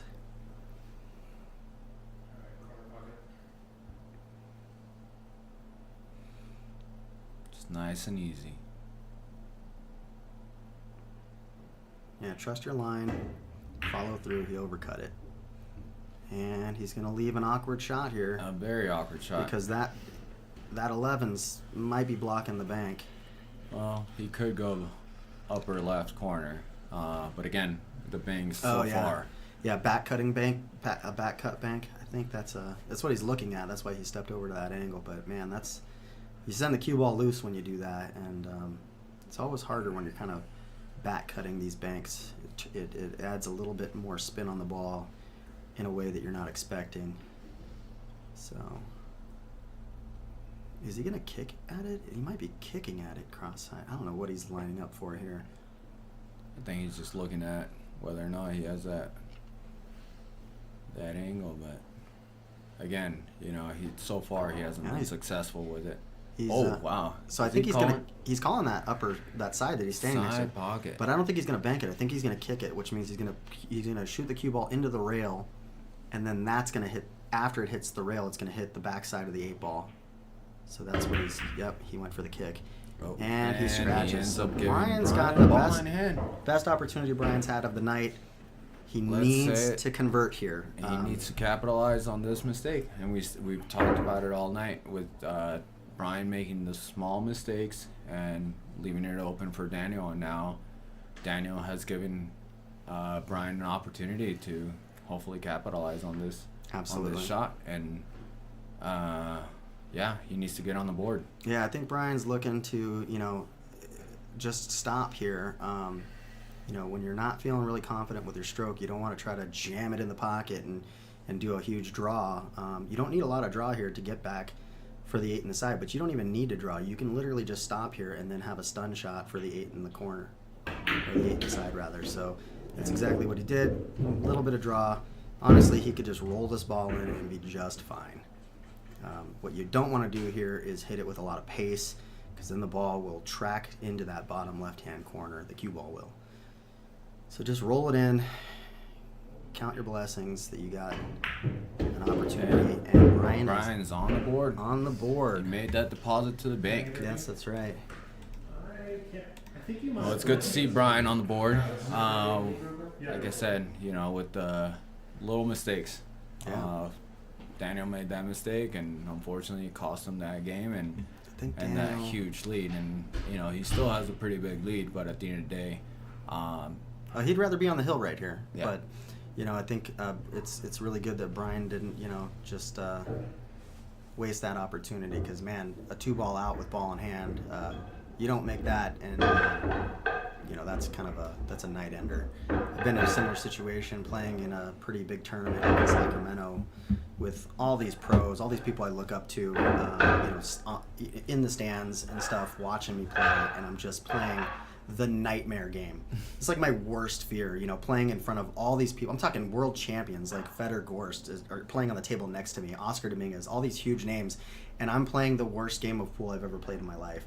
And it was like a nightmare moment, and it's kind of been one of those things where I was like, man, I just hope that I've had dreams like this where it's just like everything's coming off the rails. And I lost 7-0 in this set, and just watching all of the people I look up to, looking at me kind of going, oh man, what's going on, Clay? And I'm like, I don't know. And sometimes, we talked about it, when you practice too much or you put too much pressure into something, or like, for example, when you're playing next to your idols and all of a sudden you're like, I know I can play better than this, but in reality, you came in with such high expectations and with so much stress with all these other good players around you that you wanted to show off Yep. your skills, and you unfortunately, ruin yourself because you put too much on you. Yep. Versus just showing up and doing what you do like on a regular basis. Totally. And I've seen you play, and you're an amazing player, Thank you. And so it comes down to playing as relaxed as possible. And I know I'm the more of the type of person that ends up talking way too much when I play. And most of you that know me know that I like to talk smack and whatnot, but I don't know, that's kind of what keeps me loose and ends up keeping me on my game sometimes. Sometimes it doesn't work out, but if anything, maybe it helps keep your opponent off their game. And when I was running competitively, that's kind of the stuff that I would do. I would talk smack, and Some people play a good game. Sergio talks a good game. when it regards to pool, that is for sure. But you bring me back to like my field, which is or was running, Mm-hmm. and I'm there now. I'm obviously a beer tender, and I feel dad. like You're a dad. I'm really good at that, and I'm good at being a dad. And thank you to my wife for allowing this opportunity to be out here with Clay. And Yeah, thanks, Chris. I appreciate you letting your husband out for the night so I could have somebody in the booth with me, so I'm not just talking to dead space right now, because I would be repeating myself a lot, I'm sure. So Daniel's doing a good job of making the most of this He set dry himself break. up pretty good for that. For Yeah, that 7. I would go for the 1 here. Looks like the 1 passes the 9. Is that what you do? That 2 ball's looking like it's a problem, which is why I'd probably go for the 1 so I could play the 2 next all the way down table. Got it. But we'll see what he does here. It looks like he's going to nudge the 2 now and create another. He didn't solve that problem. No. So Brian will be coming to the table looking at the 15 ball likely here, that brown one near the But he center. got that 7 off the rail, and I think when he was thinking about that, possibly is one of those things that he possibly thought that would be problematic in the future, which I would personally go for the 7, maybe. I don't know. It's hard to say, when you're not at the table, looking from a one perspective, 2-dimensional angle from the camera here. It really is difficult to kind of. You can make a call and then you're like, I wonder why they shot that, and then if you were to step out there and put your eyes behind the ball, the visual that they have, it's oftentimes explains itself. Wow. So Again, those deep pockets. Yeah, looks got like the he best for Brian. leaves it in the jaws again, and looks like Daniel will be coming up to the table with the 5 in the corner if it passes the 7. He has the opportunity possibly in that side pocket too, bottom side pocket. Oh man, that's a tough cut from that angle. Oh, he's looking at it. He is. He is looking at it. He's good at those. He is. But it looks like he's going to play. Yeah, I think you're right. I think he might be playing that 5 on the side. We'll send the cue ball up table. He should hit this soft, though, because in order for that pocket to accept that ball, at that angle, you need to kind of roll it in pretty gently. And there Just he like goes. that. And exactly why I wouldn't do that. Yeah, that facing is really big from that angle. And possibly in any other table with, shorter pockets, that would be something that is Totally, yeah. an easier in. In this situation, now he's making mistakes. Maybe Brian did, by getting that last game, didn't get him to shake it a little bit. Yeah, that's it's amazing how quickly things can kind of turn around. So Brian goes for the, I don't know if he was going for the 12 or he was going for the combo, but he's left Daniel a really good opportunity here. 5 obviously now. He can play the 7, then the 1. Now the 2 ball is tied up now in a spot that is real bad because it did open up a little bit better and left a 2 in the bottom left until Brian's last shot, where now it no longer has a pocket. So he's got to really think this through here, because after you play the 1, you're going to need to bank that 2 ball. And with Brian having this many balls on the table, you don't want to leave the table with only 1 ball on the table, because then Brian can really just play keep away with you with that many balls available to him. So Jason's saying Sergio versus the winner. People want to see it. Yeah, no. No. Not tonight. Well, you know what? Look at that. That's the second time he's done that. He hit a ball on the way in and got the nudge. I'm certain he did not want him to play off that ball, but he got the best of it. Unfortunately, the lead really leaves a lot to be desired. And guys, at the end of the day, if I end up playing the winner, I don't want to make him look bad at the end of the day. There goes that talking we talked about. I ain't Don scared, said, Jason. said, Here's the thing, and we all know this. I mean, people that have been competitors their whole life, it's once these guys are done competing, and let's say Daniel ends up getting the win, or whoever ends up getting the win, they're done. Their mind is shut down for the evening, and Maybe. they end up making mistakes against Sergio. Well, here's the thing. We can't rule out the possibility that they want to play another set, right? Whoever loses here, traditionally in gambling and playing money sets like this, the loser kind of always gets the opportunity to win their money back. So we'll see if that becomes the outcome. I think if it's a close set, it's more likely to happen because somebody will feel like, oh, I think I could get it in the next one. So they're saying you're full of excuses here, Sergio. Yeah, and excuses are like assholes. Everybody's got one? Yep. They all smell like shit? Mm-hmm. That was a famous quote from my college coach. He was great at those.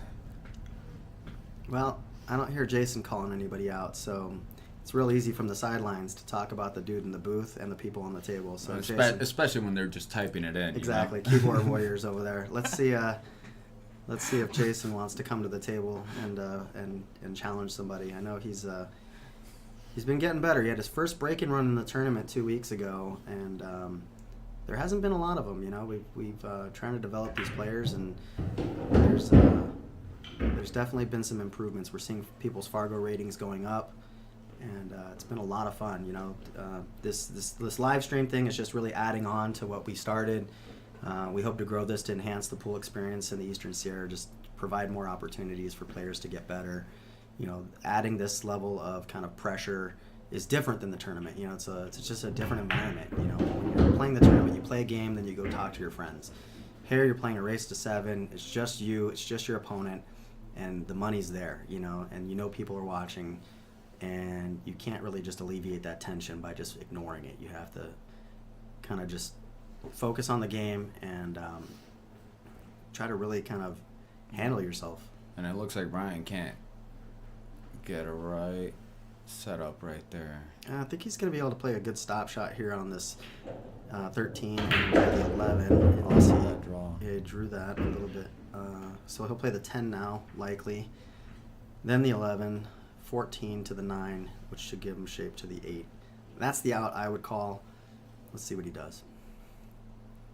He might come up table here and want to leave the 11 in that pocket, because the opportunity for the 2 ball then gets restricted, and that's exactly what he's doing. He's going to leave that there so that Daniel does not have a place for that 2 ball except for up table.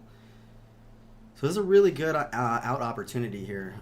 He's just got to leave an angle here after the 14. You don't want to be straight in on this 9 because you got to be able to. Actually, with the 11 ball hanging like that, it's not too big of a deal. So he'll just roll forward here, and then he'll have an easy shot on the 11 after this because it's hanging in the pocket. So I think he made the right move in the right call there.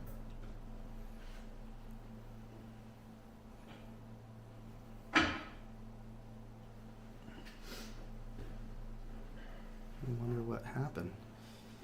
Seems like he got a little bit. Looks like we have some bets on that chat line. Let's see. Dill Pickle. Somebody Play a wants to bet. see I got 25 on Daniel. From here? Wow, what a risk taker. Yeah, and giving odds with that bet? I mean, let's see what we got. Kevin's cheering me on here. Looks like he played a pretty decent position here. Ooh. Managed to tickle that rail and stay out of the side pocket. He's grinning at his opponent. He knows he got away with it. So he's just got to really just focus here and get this 8 ball in because the cue ball is going to go tracking towards the side rail and probably leave a shot on the 2 if he misses. So just get that 8 ball in and it'll be Daniel's break. And wow. He gets it. Good job. Good job, Brian. All right, that's what we want to see. It's not like I am rooting for any particular person, but I just don't want to see a huge lopsided score because I really do think these guys are very evenly matched, as evident by their Fargo rating, but more so just out of their play. Like, we know that they both play about equal. Yeah. So. And they're both great competitors. So as you're seeing it now, Brian is getting the swing of things. Maybe he just needed a little bit more warm-up. Yeah, he needed to get some confidence in that. So we're running this on Salado. You see the logo there, Salado Pro. Salado is a place that you can. It's an app you can use to challenge players. You do have to sign up. It is free, but for a small fee, you can have those results submitted to Fargo. So that's what's happening here. Is this race will actually be a. The results will go into the Fargo rate database. So we're excited about getting more data into the system and really establishing our players with ratings. So this is another way of doing that besides the tournament. And you can do it in a faster way. The tournament, if you play in the tournament, the most games you're going to play is maybe 7 or 8 if you end up on the loser side. If you win undefeated, you're only playing 5 games. So anywhere between 5 and 8 games is all you can get into the system on any night in the tournament. It's a great way to get games into the system, but that's only once a week. So if you use Salado, it's another way to get games into the system. And that was a good break. Yeah, it gets another straggler making its way into the pocket.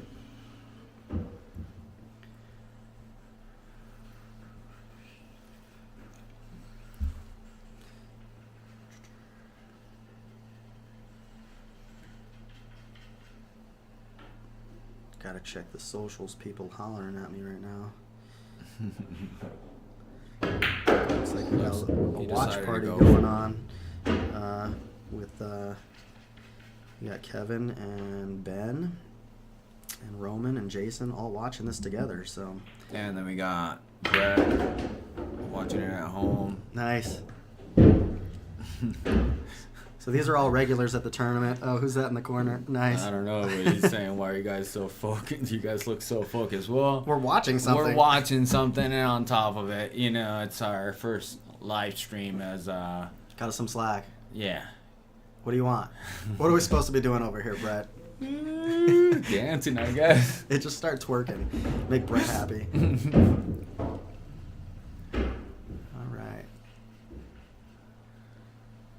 Yeah, and off the break, he decided to go for solids, even though he made us stripes in. So. Yeah, we're playing the BCA rules, so it doesn't matter what you make.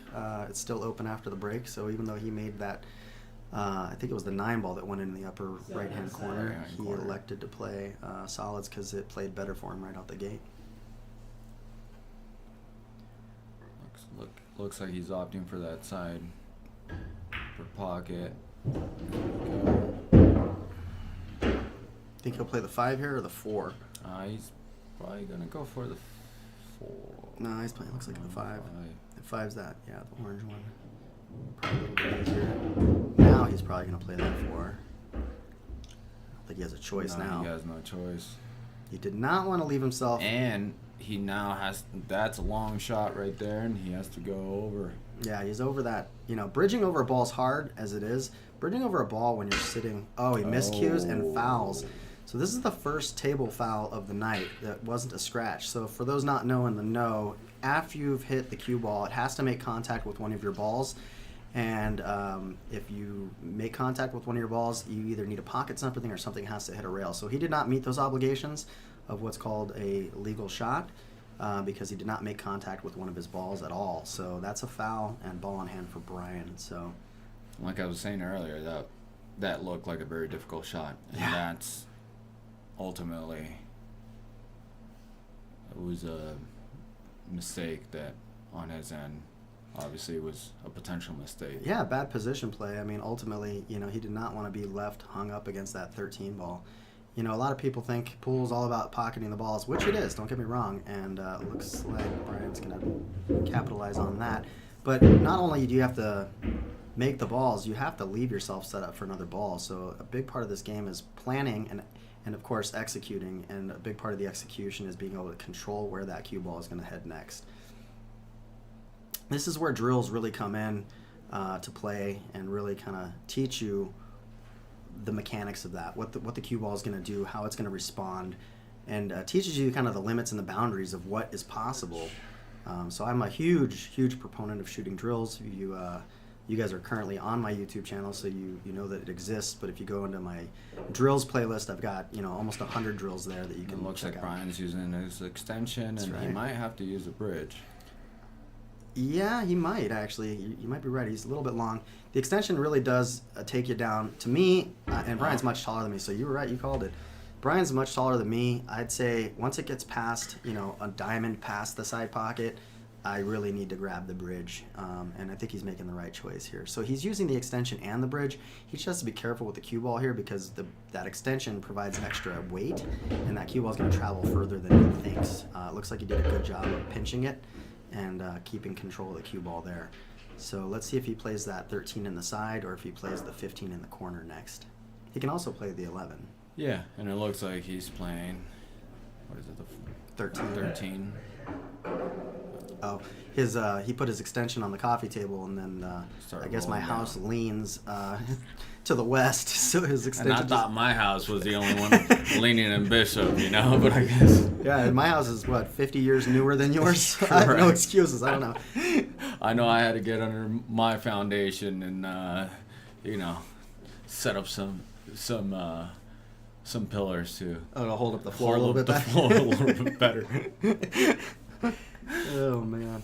But it's still standing after 100 years, so I guess not bad construction. It's got good bones. Yeah. They don't build them like they used to, Yeah. as evident by my 1983 house that still leans to the west. That was a really, really bad mistake there. I think Brian knows it, but I mean, that was a kind of a gimme shot and kind of a tic-tac-toe out. So a little bit disappointed here. I'm sure he is with his performance. So it looks like he just played a stun. He would have liked to draw back a little bit to leave a little bit more angle. So this next one's going to be a tester. Let's see if he just rolls it in or if he tries to put something on it to get shape on this 8 ball from the 6. Were you looking at me for the tic-tac-toe out comment? Nope. Alright, so he jams it into the rail, and Brian will be coming back to the table to redeem himself. Let's see what he does. I believe he has to take this 15 ball now. I don't know if he has any other options. So that would be the brown stripe in that upper left-hand corner.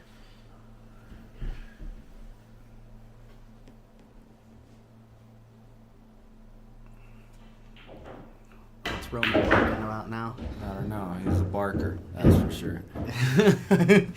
He says Brian's ability to lock it down the stretch makes me think, how good was Sergio in his last lap?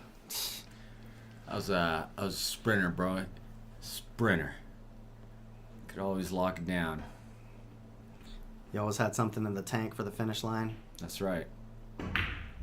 And Brian does the same thing he did on the 11 ball and puts it on the near side point this time. and I'm sure he's kicking himself. Leaves Daniel with a good opportunity to get on the hill here. Daniel just needs to kind of spike this in and kind of stun out off the rail. Now you can And roll hopefully this he can take his time because it looks like he's not. He's rushing, you think? Yeah.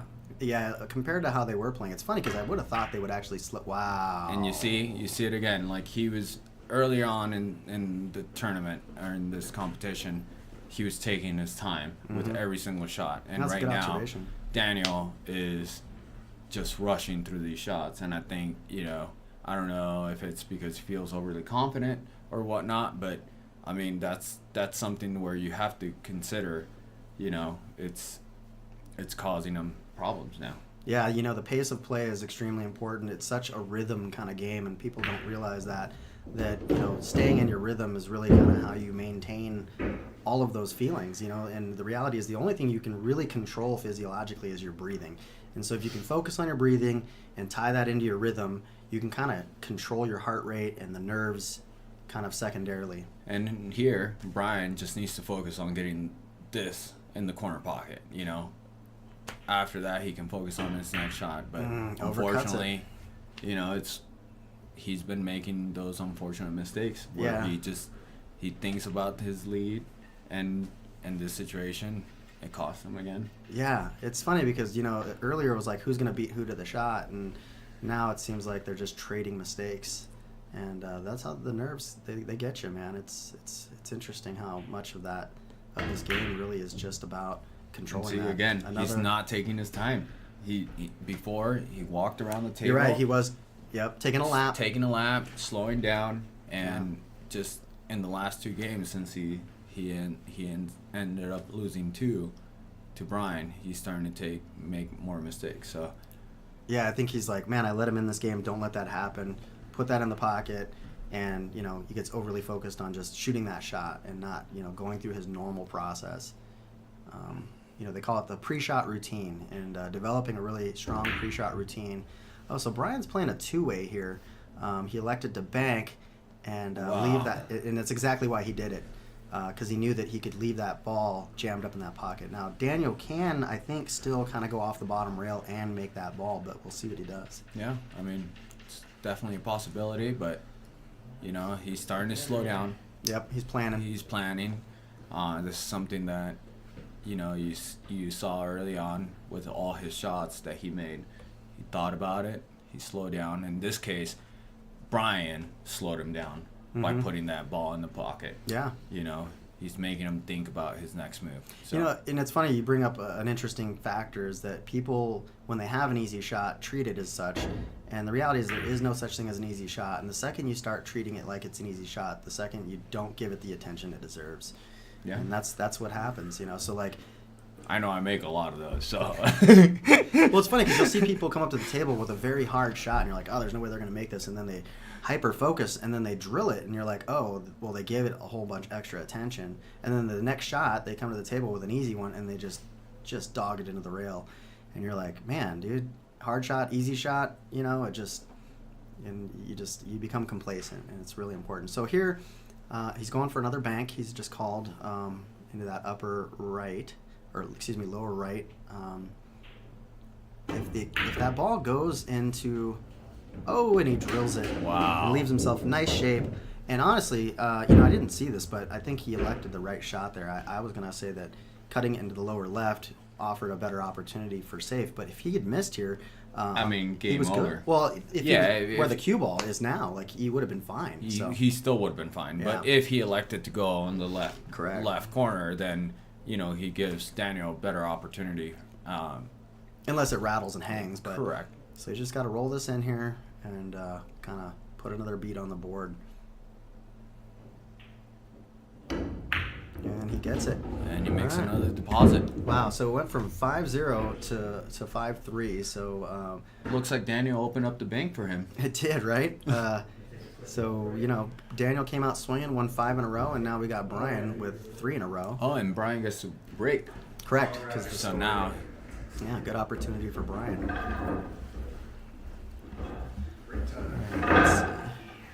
Let's go ahead and pull that ad up again. So, like we said, Distant Brewing, Mammoth Lakes, California, Wednesdays, Practice starts at 5, and the tournament starts at 6. Sign-ups start at 5 o'clock.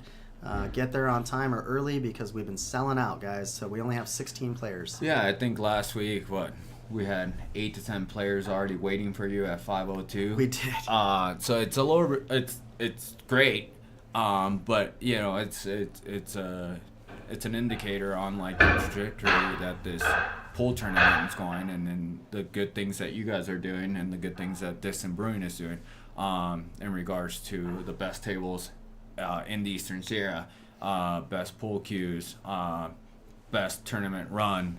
You know, all around. Biggest competition, biggest prize competition, fund, you know. Prices, everything goes back to the players. Neither Brian or Clay or Distant Brewing take any of it. And which is really unheard of, honestly. Like most places take a cut, and you know they try to cover some part of their expenses. So, you know, I don't know how long we're gonna be able to do this, guys, to keep it that way. You know, we run the tournament on digitalpool.com, and I think that they're gonna change their. Right now it's free. But I could see that they're working towards changing their format up. We got a guest appearance from Bowser in the room here, and Brian's giving him some love. So it looks like maybe Brian's relaxing just a tiny bit now. You know, Bowser can bring out the best in anybody. So we'll see how this goes. But yeah, like we were saying, you know, tournament wise. Dill Pickle. You guys remember when Bobby Boucher came back at halftime and the Mud Dogs won the Bourbon Bowl? now that's what I call high quality H2O. Good one. Well, we got Brett on the Brett's comment. Yeah, Colin says Brian's coming up. Roman says Brian's got 3 in a row and Bowser's showing support. Yes, he is. So... appreciate all the people in the chat. Appreciate the engagement here, guys. Appreciate you guys staying tuned in. It looks like we've held, you know, the viewers that kind of came in and kind of trickled in, and we kind of been hanging at this level. You know, humble beginnings, but that's where it all starts. So, you know, even though this is live and we have, you know, maybe, you know, 30-something people watching, it will be memorialized. It's going to be on my channel, so. It's not like it's just one and done. These guys will have the opportunity to go back and look at what they did right and what they did wrong, and you know, have a chance to kind of learn from this. So that's good too. Mm. Yeah, it's always nice to be able to go and look at the footage of where you made the mistakes, you know, and like slowing down and, you know, commentating too. You know, like Daniel will see this, Brian will see this. The nerves are calming down on Brian, and then maybe Daniel will think about his next shot as he goes on to other tournaments and other competitions that he does in the future, you know, and just knowing that, like, these are the things I could do a little bit better. These are the things where I messed up. Yeah. So it's a great opportunity that Clay is putting on here for these particular players. So they can go back and look at their tape. Yeah. You know, just like any other sport, football players, basketball players, baseball players. Looks like we got a break going really quick. Just I think Daniel maybe went to the restroom, so I'll just put up this break thing here. But you're right. You know, being able to kind of look at the footage makes a huge difference. You can learn from, you know, what you did. You can't really pay attention to what you're doing and your body mechanics while you're at the table. Like, you can't see yourself. No. And So this is a great opportunity for both players, and even you and myself as commentators to look back and see what we were doing right and wrong. You know, not that I want to see my face again, but I see it enough. I hear myself enough talk. You know, that I don't need to hear myself more. Right. By watching this again. Oh, they're starting back up. All right. They're starting back up. Yeah.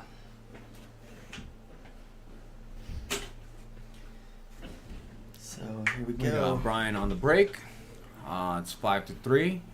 Brian's feeling relaxed and loose. Yeah, he came last 3 coming back. So I think he's happy right now with the fact that he knows he's not going home with, you know, nice break. Kept the cue ball under control, right up the middle of the table. Put out a pretty decent spread. He's got a couple options here. Let's see how he's feeling about this. He's smiling. He's smiling. That's a good sign. It's a good sign. Yeah. But let's see if he can keep that excitement under control. That's right. That could be like we've talked about it before with Daniel. It's like you get overly confident, overly excited, you end up making mistakes. In this situation with Brian, it's whether or not he can control those emotions. Yeah. So. Well said. Well said. Somebody in the chat, billiards pool. I'm gonna come down. I want a piece of clay. All right, so we got some takers. Wow, that was a great shot. That was a nice little draw. He's got plenty of options now that he took that. He has them all lined up right there. This looks like a drill. You know, he's got all these balls going towards that bottom right-hand corner, and that one ball sitting where it is acts kind of like a funnel. So even if you miss, you do have a pretty big pocket here with that one ball sitting where it is. So he elects to roll. Let's see if he... no, you can't miss that much.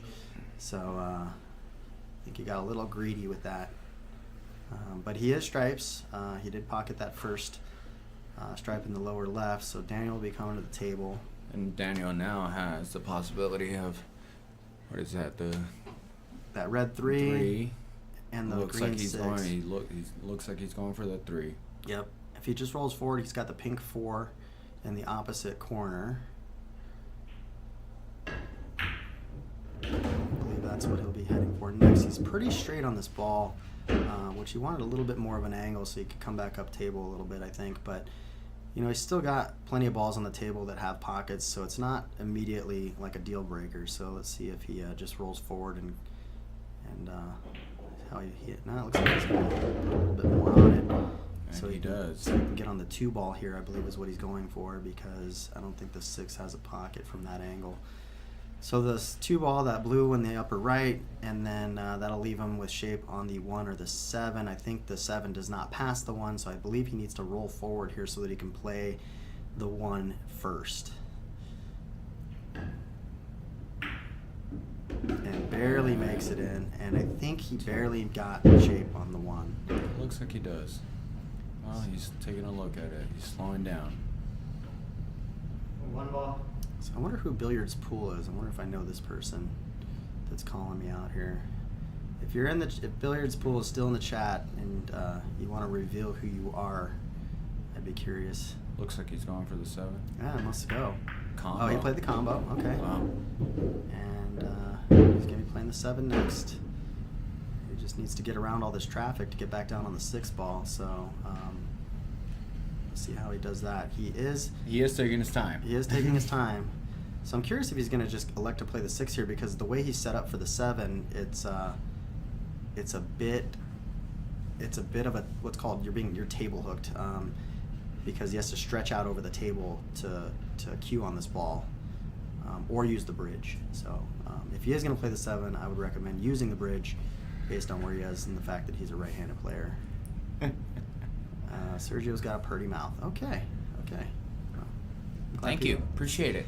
You're welcome that we put the commentator cam up for the people that are watching Sergio's mouth. Steven Sornoso in the chat. I think he's referring to the person that's calling me out. Walk before you run, cowboy. I don't know. I mean, anybody that's got Billiards Pool as their handle might be better than me.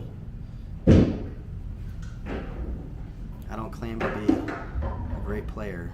I just try my best and try to put in as many hours as I can. Having the table and balancing that with having the fact, that I work a full-time job and also have a family. So the way I say it is I practice like pool is my work, and I play, I work because I play like it's not. So.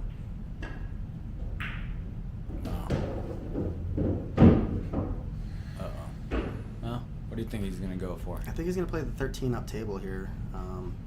He played the 6. Sorry. I was thinking he was on the... Yeah, no, he's on the 8, so he's likely going to bank it. I mean, you can back cut it here, but there is a potential scratch in that bottom side pocket. Sorry, I was too busy commentating on my own skill to remember who's playing which ball. Rookie mistake, guys. This is new to me on the commentating side. What is he going to go for? Did he already call a pocket? He has not. I think he's still examining. I think he's going to call a cross-side bank. Cross bank. Yeah, so you just want to... You don't want to really roll this in because the cue ball tracks towards the corner pocket if you do that. So he hit it long, and Brian's going to come to the table with a pretty good opportunity on the 10 ball, which should lead to the green 14.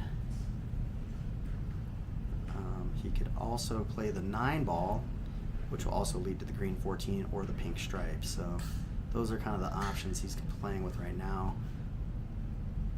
I think the 9's a bit safer because if he rolls forward, if he misses the 9, then the 8 doesn't have a shot in the side. Whereas if he missed the 10 and rolls forward, the 8 would have an opportunity in the upper side if he misses.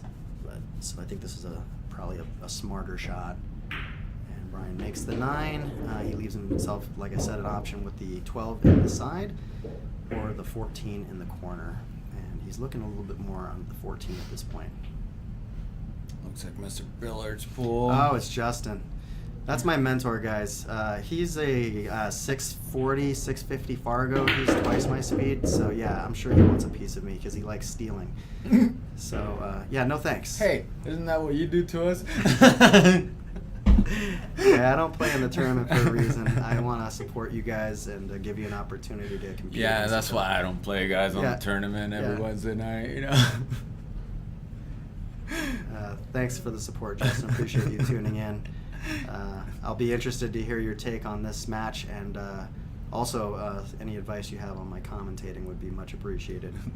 Justin's been my mentor and my best friend for the last 10 years. We met in October of 2013, shortly after I had kind of fallen in love with the game, and he opened my eyes up to all the secrets that I did not know at the time about the game that were really just fundamentals. It's just, you don't know what you don't know, and having a good mentor that can provide solid and sound advice and steer you in the right direction, because there's so much material out there with the internet being what it is. Sometimes it's just overwhelming and hard to unravel where to start, and Justin really paved the path for me over the last 10 years, and is honestly the reason why I play at the level that I do. Look at that. Well, he left Daniel no shot, from what I can see, unless, No, I think you're right. I don't think Daniel has a shot. So we'll see what he does here. He might be kicking. He might see the left side of that ball and just have a sliver. Yeah, I think he's looking at the bottom right corner. Then he can see the left side of that ball. And if he tries to cut this back into that left corner, I mean, that's like a 60-degree cut or something? I mean, maybe more. That's risky too. The cue ball is going to have a lot of energy left in it, guys. So anytime you hit a really thin shot, that's when you hit a very small portion of the ball where you barely graze it. The cue ball has a lot of energy left in it, and anytime you don't know where the cue ball is going, you run the risk of it ending up in a pocket. So that's all I have to say about that. And these are big pockets. Oh yeah, they're massive. It's funny, like we were saying earlier. They don't. The ball that you're shooting at the pocket seems to find the rail, but the cue ball just loves finding the hole. All right, so he elected to bank. I think he was just kind of taking a flyer there. So that leaves Brian another opportunity, and we'll see if he can convert this into another win. He's got that 10 either in the side or down table in the corner, and that would be, I think, the preferred shot. Why, down the corner or side? I subscribe to the side pockets or suckers kind of principle when you're looking at something that cuts a little bit too much. So the thing with the corner pockets is they have, especially from this angle, if you hit it at a decent speed, not too hard, it looks like he's playing the side. Like he's playing side. The ball, the object ball can be accepted into that pocket in that corner from a lot of width. So it's a little bit easier to pocket into the corner pocket. You have to be a little bit more gingerly here, and this is precisely what I'm talking about. Shooting into the side pocket is dangerous unless it's kind of a straight in. Well, I mean, at the end of the day, this shot's not going to be an easy shot for Daniel. So. No, he's got to avoid a scratch in that other upper side pocket, and then if he hits it with follow, he also has another potential scratch in this bottom side pocket, and not directly, but from the 12 and that 15. If he comes into those balls after he goes off that other rail, then the cue ball does have the potential of scratching in that bottom side pocket. Yeah, and it looks like he's going upper left. So this to get on the hill for Daniel. And it looks like he overcut it because he was thinking about scratching in that bottom side. So if he had made that, he would have hit it thicker, and he likely would have scratched in that lower side pocket. So, now I don't know if that 8 blocks that 13 from that corner. It doesn't look like it. It doesn't look like it. Yeah. So now Brian really has to bear down here and slow down. Really slow think down. about what he needs to do. Yeah, really execute.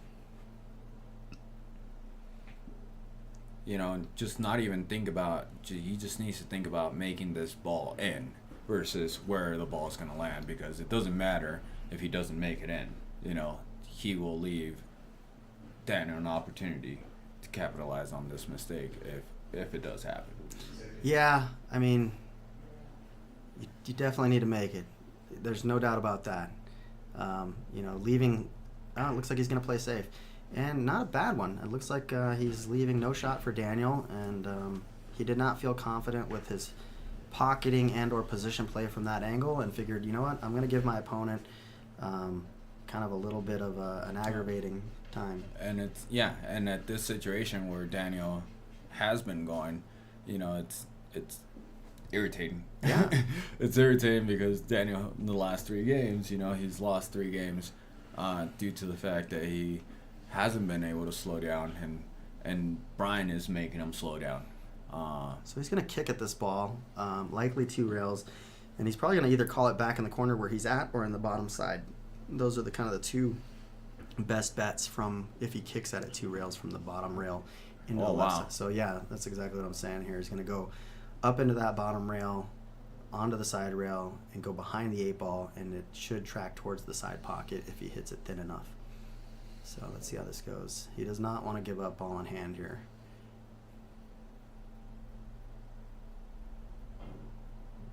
And that's And exactly it looks like what he he does. did.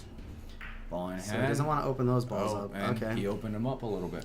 Yeah, I mean, it wasn't too much of a factor. They both had pockets already, but now it does make it a lot easier. So now it's just a matter of, Brian's got to plan his work and work his plan.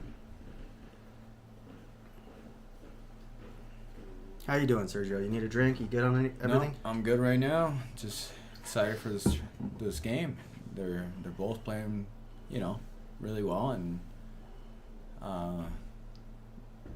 Daniel's setting up Brian for some success, and hopefully Brian can capitalize on this ball in hand. Yeah.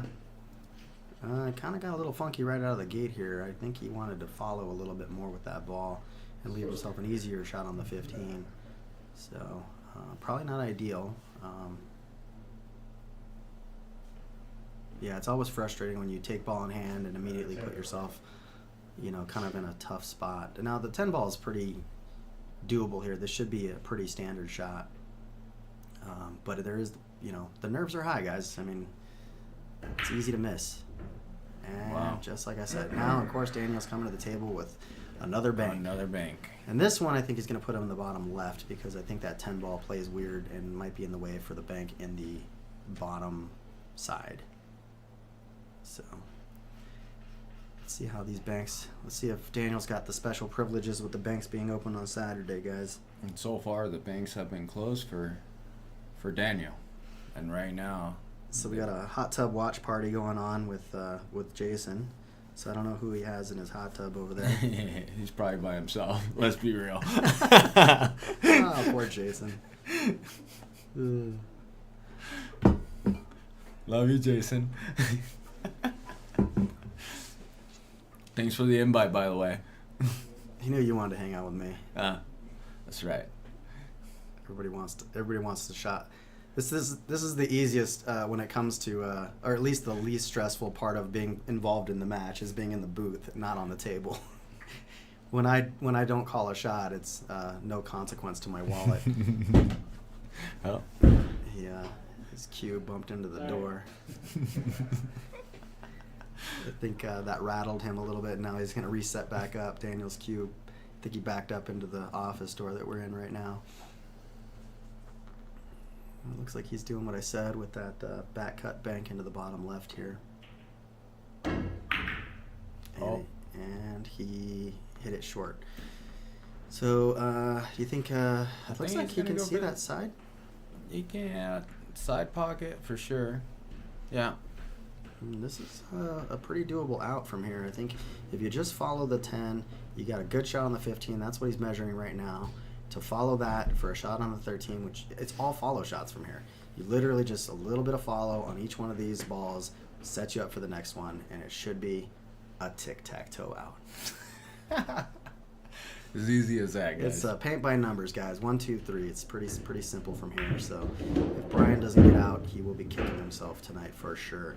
Now he went a little bit long here, which means the cue ball is going to travel a little bit more to the left than he wanted. So that might mean that he ends up electing to play the 13 in the upper right-hand corner if he cannot hold the cue ball up table. So let's see how this does. So we'll know real quick by how hard he hits it. Yep, he knew that it was going to go down table, and so now he's going to have to play the 13 up table, and that's going to make this way more difficult because he is going to have to draw this ball if he wants shape on the 8. And here's kind of one of those do or die situations, because when you draw the ball, you got to put a stroke on it, and when you put a stroke on it from this angle with these pockets, you do run the risk of jarring it and rattling the ball, and then you just put the cue ball back into line for your opponent on the 8. So he made it, drills it, and he leaves himself a shot. So he just kind of chose to stun instead of draw, and now he's got a pretty routine 8 here. So but nerves are high. But I think he's feeling pretty good too. At the same time, I think you're right. It's like he's coming off of a nightmare. Oh yeah, and he's starting to see the light. Totally redeems himself. Yeah. So let's see if we can put another one on the board here and kind of make this even more. Wow, oh, it wiped it. And he gets it. Man, he hit it with just soft enough to make it possible. And this game, man, we got action. Yeah, we definitely got action. So good thing I don't have to go to the bathroom. You know, it's funny you just said that. I have to go to the bathroom, so I'm gonna have you hold down the mic here real quick, and I'm gonna interrupt this before. Oh my God! Can you tell him to take a break? Because I need to take a break. I gotta use the restroom, so you can continue. Oh. Let's go. Player break. Sorry, guys. Right. Everybody's got to use the restroom. Everyone's gonna take a break, guys. So we're gonna do a quick player break, and we'll be back in a few minutes. All right. You go first. Okay. I'll stay right here so no one thinks anything weird or funny is going on.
All right, so we're back. Daniel's breaking. Quick break we took there. Oh, miscue.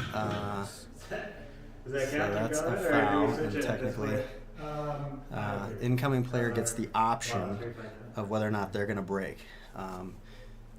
So let me go talk to these guys really quick. Because they look like they have questions. So it's technically a legal break. So he gets the option of breaking or giving. If he does break, the breaking stays the same. So he would break this one and then break it. Correct. All right, and it looks like Brian, from that foul, will be taking the break. So it is an illegal break. Once you break like that, you do have to obviously make contact with the rack. 4 balls either need to hit a rail or something needs to be pocketed. And in this case, what would you do? Would you re-rack it technically to make sure that your rack is I the personally, right rack? I would re-rack it because I don't know how my opponent racked. So here we go. Yeah, I mean, I think Brian made the right choice here. He took the break. He will be able to break this rack, and then he will retain his break in the next rack as well. It looks like he's going to break dry here, unless that 14. Nope, it stops right before the side.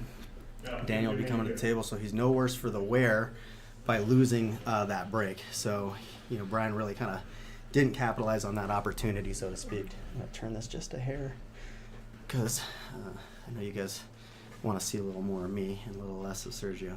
I think they can see plenty of you. I'm taking up most of the screen, guys. I need a wider angle lens, especially when I'm sitting next to this guy. It's like Laurel and Hardy over here. Look like the number 10. He's the 1, and I'm the big 0 over here.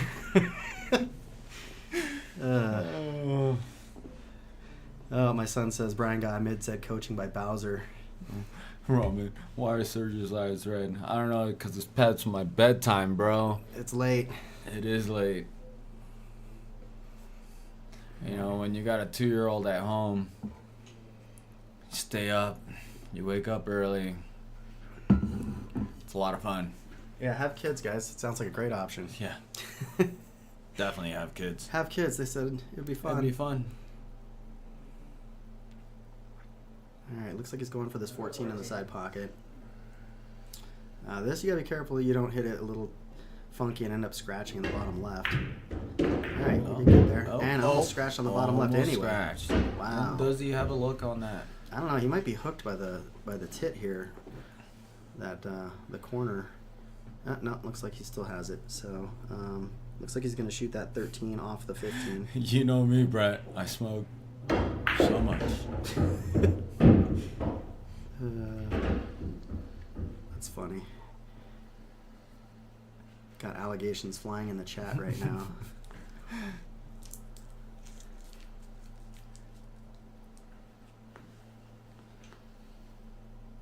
Sorry we don't have any music going in the background, guys. We just want to adhere to the licensing kind of rules when it comes to YouTube, and I don't want this first one to get flagged and then not be able to keep it online. So I'm not sure all the rules and stuff when it comes to that, but we're gonna play it safe. And you just gotta listen to us. You just gotta listen to us. Right. You can mute us if you like, but there's always that option. We're here. Might as well listen to us. Got 15 on the side. What's he? He's gonna go. What is that? The 13. 13 side pocket. No, he's playing the 15 in the side. Yeah, the 15. 15 side pocket. Which I don't even. How did that? Does that even go? It looks like it. That looks like the 13's in the way. You can't get a better angle by just. It's a two-dimensional view. Doesn't matter how much of this you do. And he actually gets a good roll here because now the 1 and the 2 don't have a pocket necessarily. No, but I think sitting right on that rail that it could.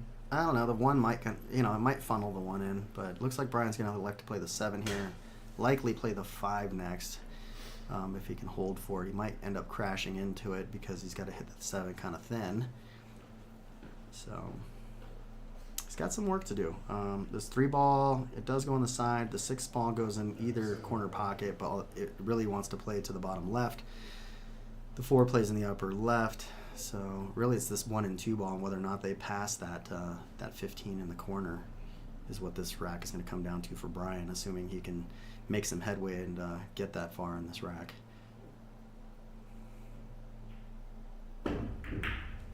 And he cuts it in like butter. Oh. And let's see if that 1 ball's going to go. I think that's going to be his, unless he plays the 5, yeah. Unless he plays the 5. But I think it's a long. Yeah. It looks like he's going to play that He's 1. gonna He's going play to the jack 1. up.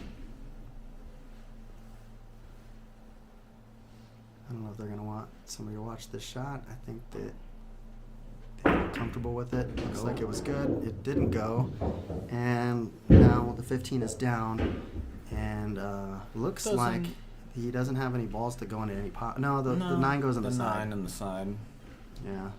Putting them down over here on the left. On that 13. 13, yeah. Yeah, you kind of got to baby this in to stay down table.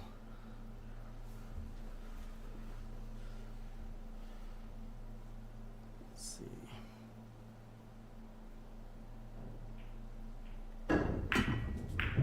He trickles it in, kind of plays a little Wreck-It Ralph off a few balls. I don't know if that 13 passes the 4 now, but I believe the 11 does go on the side.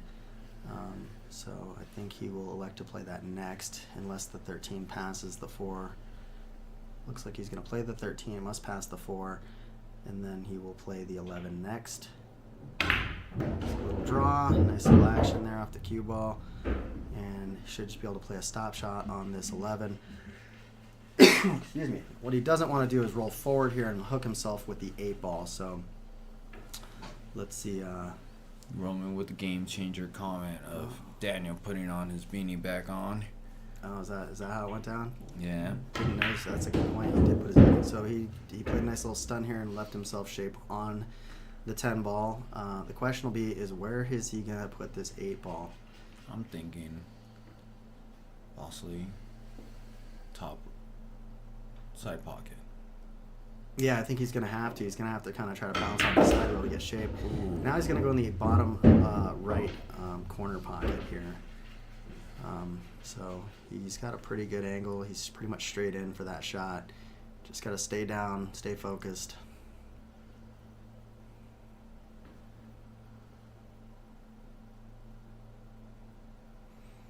Yeah, Brett saying it's going to game 13 for sure.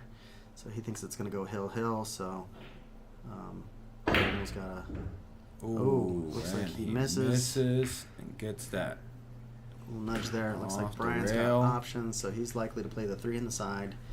And Or is he gonna go corner?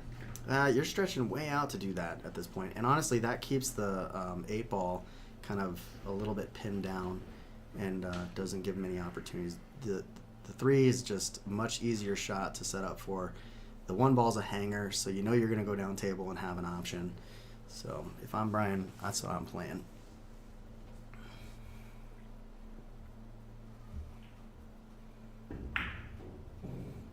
So now, the 1 ball's pretty obvious. I don't know. Let's see what he does. I think coming back down table for the 4 ball makes sense. Looks like he's going to try to play the 2 next, or the 5. Or the 5. He will be stretched out to play that 5 ball, but he might be more comfortable with that because he knows he's got an easy shot on the 4 next after that. So it's just going to come down to comfort level. Personally, he's gonna go for the 2. yeah, and I think for me, I would also do the same because I am a little guy and, well, vertically anyway. Horizontally, I'm not that little, but... Oh, he jars that, and as long as he leaves that 2 ball blocking the 8 ball, he should be pretty good. No, it doesn't look like it. No, it looks like that 8's going to have a pocket. Maybe. I don't know. We'll see. We'll see if Daniel takes his time on this shot. Just taking a look. He called it in that pocket, so it must go. So it's probably a smaller pocket than he'd like it to be, but with those other balls there, or maybe it's just wide open. It's hard to tell from this angle with the camera.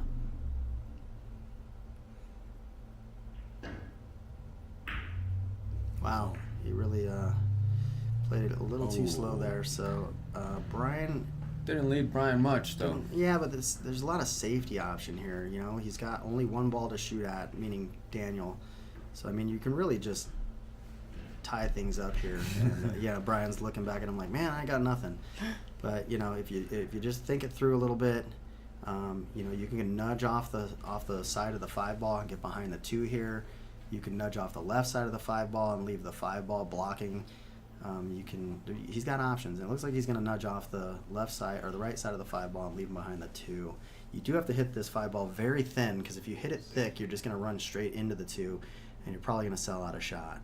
So, oh, he did the other way, and he sold out. I believe Daniel has an 8 in the side pocket now.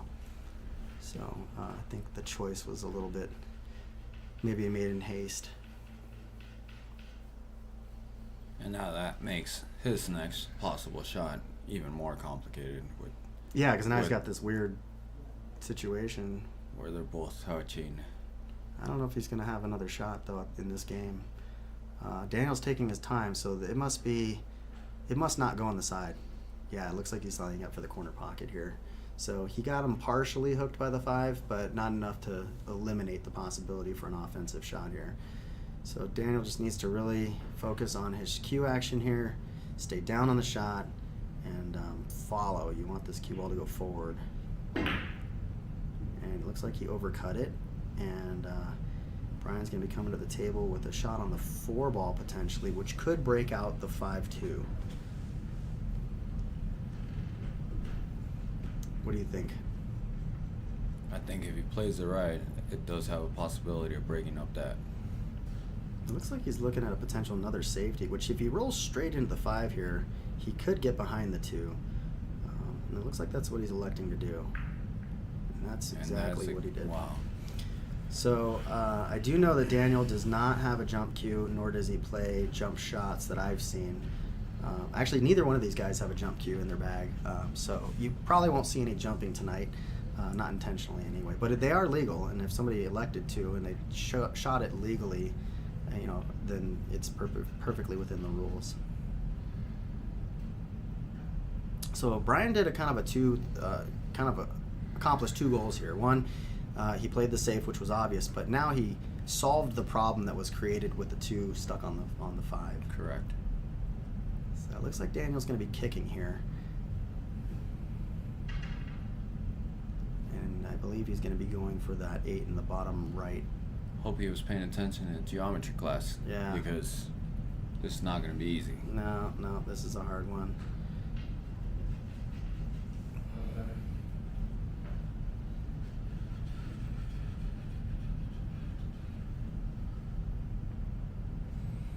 Yeah, Roman said something. Good point, Roman. I think especially as you're starting to develop skill and learn the game, and looks like Brian's coming to the table with ball in hand. So Roman says the toughest part of safeties is when you give your opponent a shot, you instantly question yourself and as to why you didn't just go for the shot, you know, offensively. And he says that doesn't seem to be the case with Brian. Although Brian did play a bad safety, you know, he didn't get Daniel fully hooked. He did get the reward of that, but it was really more On the first safety. on the first safety. The second safety was jam up. He did a good job. So he played ball in hand, elects to draw back a little bit. He's going to be back cutting the 2, which should kind of send the cue ball to the left side of the 4, and hopefully leaves himself kind of a natural angle on the 4 ball. He is a little bit table hooked here, so he's going to go and take grab his extension. Brian is playing with a Predator P3 with an extension, and then he's also playing with a Revo. I believe it's a 11.9 or 11.8. I don't remember where Revo falls on that. Oh, it looks like he's using the bridge. He's using the bridge too. Now I take my extension off here if I grab the bridge. So he's going to flip the bridge head over because he wants to use either a lower or a higher setup.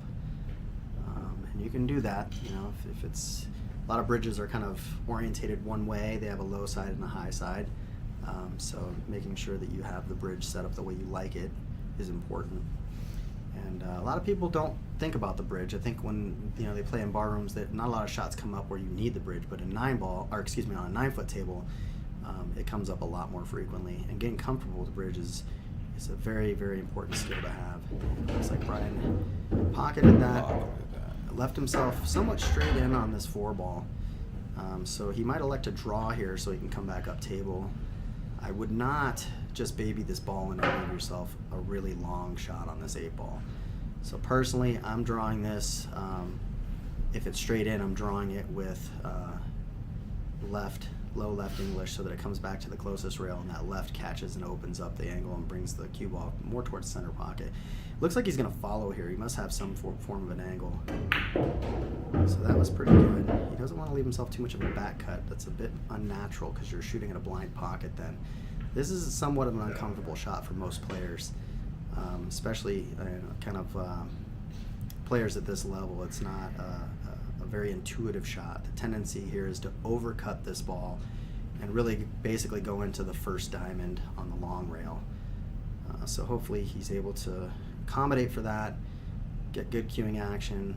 You don't want the cue ball going towards that upper right-hand pocket, potentially scratching either. Pockets it with ease. Nice. Now we got action, ladies and gentlemen. So Brian will be breaking again. If you guys remember in the last rack, Daniel fouled on the break and left basically an illegal break. So Brian got to break that rack, and now he's breaking again. Now, he didn't capitalize on that last break, so maybe he learned something from that last one, and he can come to the table with a bit of an advantage, and hopefully learning something from those missed opportunities earlier. Very interesting match. So Daniel came out, wins the first 5, and then Brian comes back and immediately wins the next 5. That's impressive. It is. I mean, like we talked about earlier, it's the level of stress that this causes for a lot of people. Daniel had him pinned. Oh yeah, man. Pinned to the ground, and for Brian to come in 5-0 essentially. Yeah. You know, that tells the kind of player that Brian is. Yeah, he's got heart, man, and that's tough to fade when you really kind of put the screws to your opponent, and then they dig deep and then come back and do the same thing, and it's going to be really interesting if this thing goes 6-6. He'll match, and he puts the cue ball right in the upper side pocket. So let's see what Daniel does coming to the table with a relatively open table and ball in hand. Roman says he's got 10 on Daniel. What do you think? Well, yeah, now that he has ball in hand, it's not really a fair assessment anymore. I mean, nobody's broken ran, right? And nobody's taken ball in hand from the break and ran out. So, it's not likely you're going to see a table run here, just based on what's been happening all night and how the table's been playing. So let's see if he can capitalize and put down 8 balls consecutively. It would be impressive, especially this late in the game, to put himself on the hill. That would be a real confidence booster, especially because that would mean he's coming back breaking. That's right.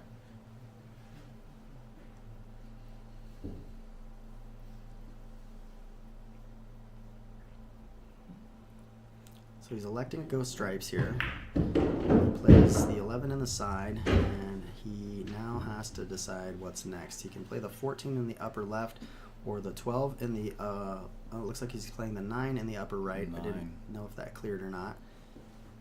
And then from there, he's got still some pretty good options. Now he's super tied up. Now the 15 does pass the 6, never mind. So he's going to play the 13 in the side here, then likely the 14 in the upper left. Get that 7 out of No, there. looks like he's setting up. Oh no, he's calculating his next one. And he might get that 7 out of there. The problem with that though is that you don't know where that's headed, and if you nudge it into one of your balls like this, you potentially ruin your possible outs. So it's really important that you don't bump into other balls unless you know exactly what they're doing. And you'll hear me say this a lot when guys do that, and I say they're playing Wreck-It Ralph. If you run into balls that you don't know what's going to happen, you're really just taking a risk. And I know it's much harder in bar up-table pool because there's not much. It looks like he didn't nudge it bad enough to cause a problem, so he still has the out. And he left himself nicely over here on the bottom left corner. Now he's a little bit table hooked because he's got to stretch way out unless he plays the 13, in which case he's going to be bridging over the 8 a little bit. So I think We'll see if he uses the bridge. I think he's going to go for the 12 because the 15 requires you to use the bridge. So yes, here he is. He's got a bridge high, which always adds an element of difficulty to the shot. Now he seems to came through without a problem. And now he's only got 2 balls left for this potential table run after a scratch on the break by Brian.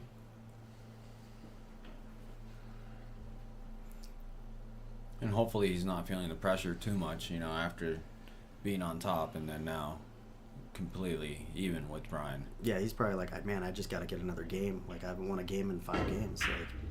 And he puts it into the rail. Sure, that was not part of the plan. So Brian will be coming to the table with an opportunity. The 7 just got blocked from the pocket that it naturally wants to go to, so that does complicate things. But Brian does have other options. I think playing the 6 ball seems to play natural here. Seems like the easiest setup without having to do too much work, and it likely leaves him a shot on the 3 ball next. There it is, right on the 3. Now, the smart move here is the tangent line kind of takes you towards the 7. I would say stun over and either get shape on the short side of the 7 and shoot it up table, or solve the 7 problem right here by running into the 7. Now the tendency is to overcut this ball if you're not careful. So it looks like he tried to do what I said, and he just went too hard with it. So now he's got to change his plans, and it doesn't look like he's got many offensive options. That 4 ball is going to be very difficult to cut from here. And it looks like he might be doing that. Yeah, I think for me, I play safe, dude. I cut thick off the right side. Is he calling it back? Looks like he's calling a straight back bank. And I think he's doing this as a 2-way. He wants to clog up that pocket, but you really gotta. He just solved the problem, is what he did. So I think there was an error in judgment there. I think the right call would have been to play a safe, but off the 4 ball that puts you basically 2 rails off the top rail and the side rail behind the 5. And that would have put a lot of balls between you and your opponent's balls. Now Daniel's got a pretty easy 3 ball out here. So he does have to come back up table a little bit because the 8 does not go in the side pocket where the 1 is. So he's going to either have to go down table and take a shot either in the upper right or in the upper side, or he needs to come back up to middle table and then play the 8 ball in the lower left. It looks like he's following here, so I expect him to play up table here. He underhit it, but I think the 8 passes the 2 for an 8 in the lower right. And it looks like that's what he was going for. Yeah, he just overrolled it a little bit. Now again, he just needs to take his time with this one.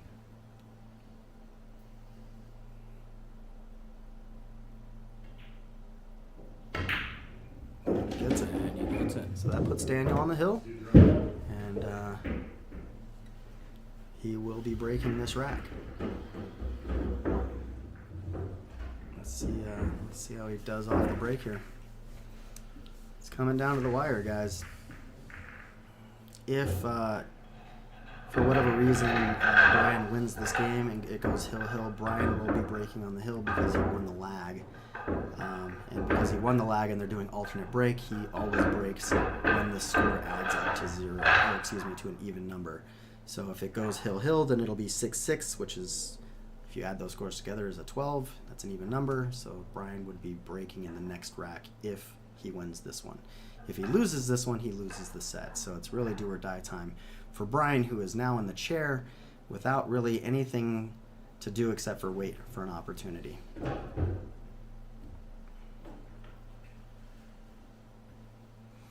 I'm really happy this set did not go to a blowout as it was looking from the beginning. Correct. Nobody wants to see, a lopsided match, and I certainly wanted people to feel like it was a competitive match, and I definitely feel like this was definitely a good matchup for these 2 players. Daniel Daniel's not happy with how he racked, so he's doing a little bit of a I think reshuffle. Brian might have said something when Oh, it came to maybe how it was racked. there probably wasn't one in the opposite, like a solid and a stripe in the opposite corners or Correct. something.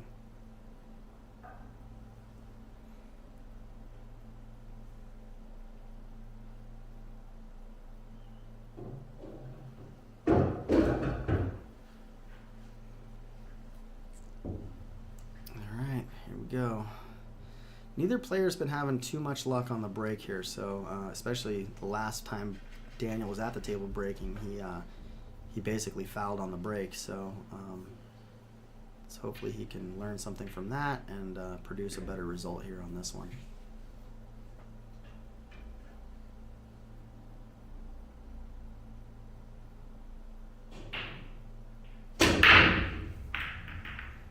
It's looking dry, guys. Looking dry. Okay, so this one's going to be a complicated It's looking one. dry like Mammoth Mountain. Yeah. Although we did get some.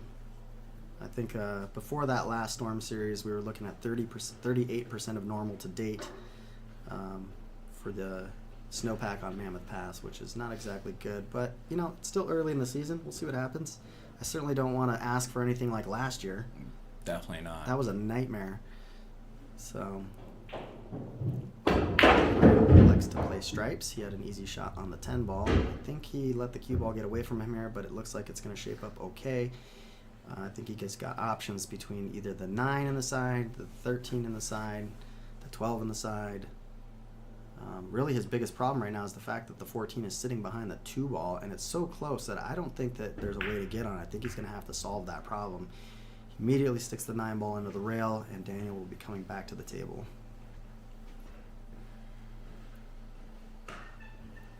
What do you think here, Serge? I think he's going to go for the 7. Makes sense. 6 is available, but it's a harder shot, so I don't know, that's what he's going for. But I think the 6 sets up better for another shot. So I think that's why he's doing that, because he's going to play the 7 after the 6. But you know, people struggle with these balls into down the rail. Not Daniel, apparently. So he's got a nice little back cut on the 7 now for that same pocket. You know, the 2 ball being where kind of tied up where it is, you can get on the short side of it and play it in the opposite corner if you can use your cue ball right here to get down there. But he shorted it, so he's going to be playing the 1 or the 5 next, if I had to guess.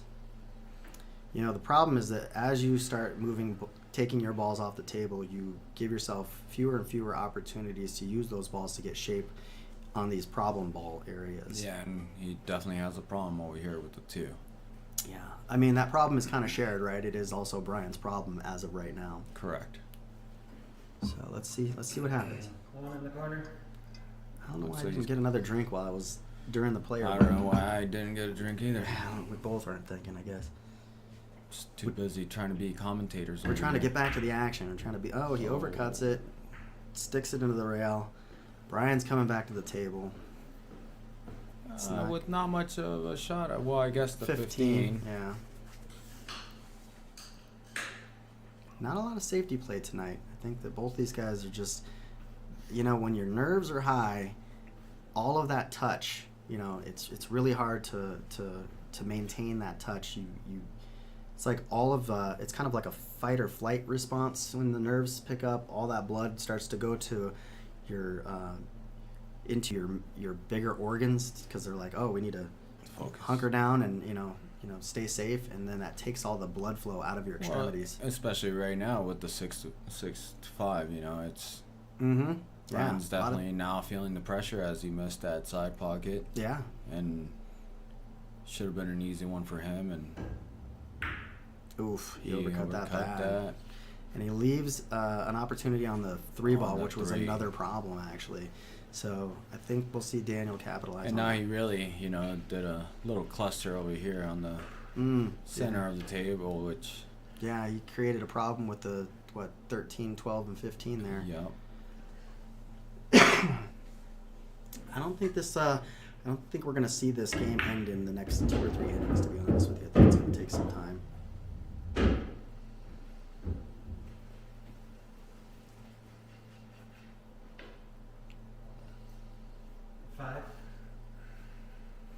Looks like he's playing the 5-ball. 5-ball, if he just stuns to the rail and back out, should leave a shot for the 1-ball, providing he makes the 5-ball. He did overcut it. Brian comes back to the table. Like I said, folks, this is not going to be, I don't think, a single inning out. I think we're going to see this peck away and whittle down. Looks like Brian has a shot on that. What is it, the 15? Yeah, I think that's what he's looking at. But to me, it looks like the 13 is not letting that happen. Man, my stomach is rumbling. It's all those nerves. I'm nervous for both these players, to be honest with you. We're friends with both of them. We both want to see them play well. Brian goes for that extension again. So using his resources wisely. He's not trying to make it happen. It's really important when you're stretched out over a ball that you're comfortable. A lot of times people get down the shot and they're stretched out and they're not comfortable and they just try to make it happen because they don't want to reset. And it's really important that you're comfortable before you take that shot. So Brian's going 9 into the corner. Looks like he got that with ease. He comes back to the table. Now here he can solve this problem with the 11 into the 2, milling the combo into the 14. And that might be what he elects if the 15 does not go past the 13. He's looking at that right now. Now, I'm not saying it's a dead ball. It's not automatic. But if you hit that 2-ball pretty square, you should solve that problem. Yeah, it looks like he's going for that.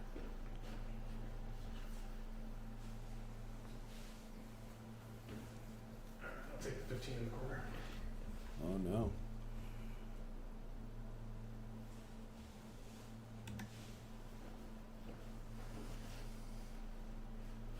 Almost at 3 hours, huh? Which I said, if this thing went hill, we're looking at, at least 3 hours. It looks like he went for that 15 and kind of broke things out. I don't know if that was, I think, he felt safe with where the 2 is to kind of solve his own problem and just turn over the table. I think he knew he wasn't going to get that 15. I think it was just more of like I need to solve this problem and let, kind of the chips fall where they may, let my opponent come back to the table and see what happens. Let's see if it pays off. All right, Daniel is able to pocket the D5, and it looks like he's left himself only a bank on the 1 now as an option.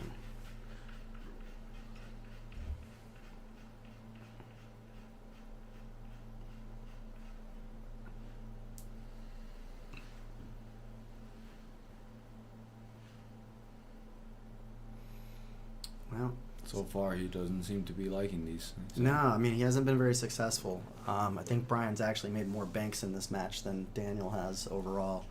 So Daniel's probably feeling a little less confident, especially knowing that, he doesn't want his opponent to come back to the table with so many open balls. And, having only 3 balls left, one of them being completely tied up really makes it difficult. Looks like he plays the safety. And Brian's going to have options. The 13 goes. The 15 might go. It is a long shot, so. Yeah, no, it's not easy. It's against the rail. Nerves are high. There's a lot of factors that play into this. Nobody's pocketing particularly cleanly over and over again. It seems like, maybe a few balls here and there. Honestly, we haven't seen more than a 2 or 3 ball run in a number of games, I would say. There's been a lot of turnovers. So last time Brian lined up for this down the rail, he overcut it. Let's see what he got, if he learned anything from that. He actually played the 15 that time, and I think he overcut that one too. Looks like Daniel has a shot on that. What is it, the 4 doesn't go, I don't think, unless he can ticky off the backside of the 14, but that's risky. If the 14 goes straight away, then that's what he'll shoot. But to me, that looks like he's shooting at maybe 2/3 of a pocket. And the pockets are already, not very forgiving and not exactly buckets either. So, but that's what it looks like he's doing. Going for it. And he's taking his time. He is. It's he's important. really thinking it through. And it's funny, like you said. When he wasn't taking his time, things were falling apart for him. He's kind of regathered himself. It's taking your time on all shots, though, that's important, and really not overdoing it. So the 4 does pass the 2. He's looking at a problem, again, with the 1 being kind of behind the 12, and the 2 is still in trouble. So I think he might elect to kick. got to solve these problems early, man. And he might kick. You're right. He might kick that 2 ball into the opposite corner. And he's actually pretty good at these. Yeah, he's not a bad kicker. I mean, he's not Jackie Chan, but he's definitely maybe a purple belt. He might look like him a little bit, but I don't know. With that mustache and that beanie, I don't think so. Shave the beanie. Shave the mustache. Take the beanie. He accidentally nudges that ball. We're not playing all ball fouls here, so it's not a problem that he nudged that ball. Now he's just looking to solve the problem and just hoping that he comes back to the table at this point.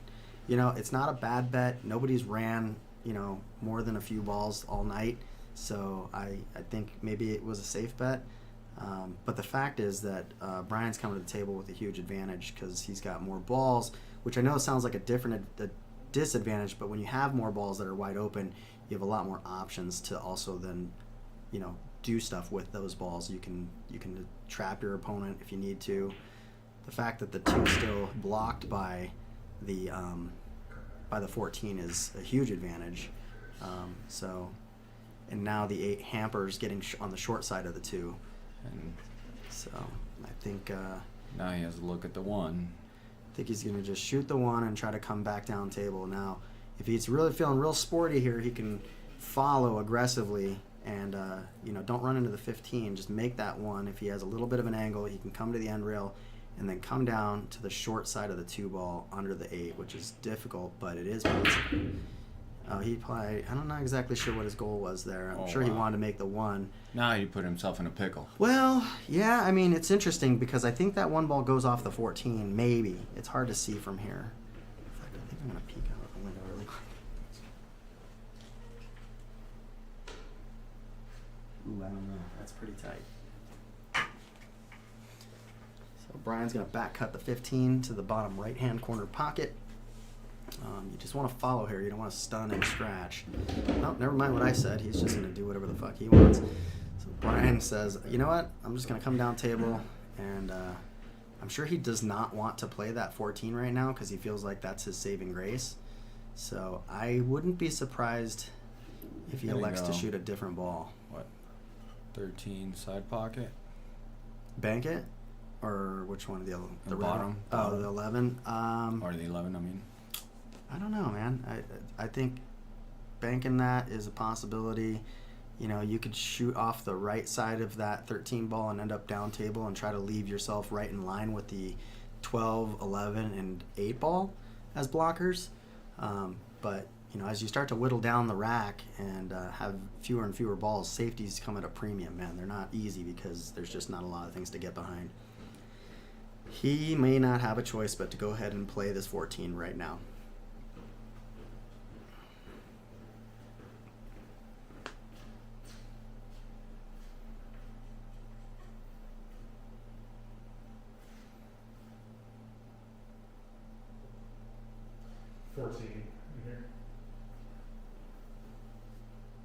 I think he might be playing the safe I just described.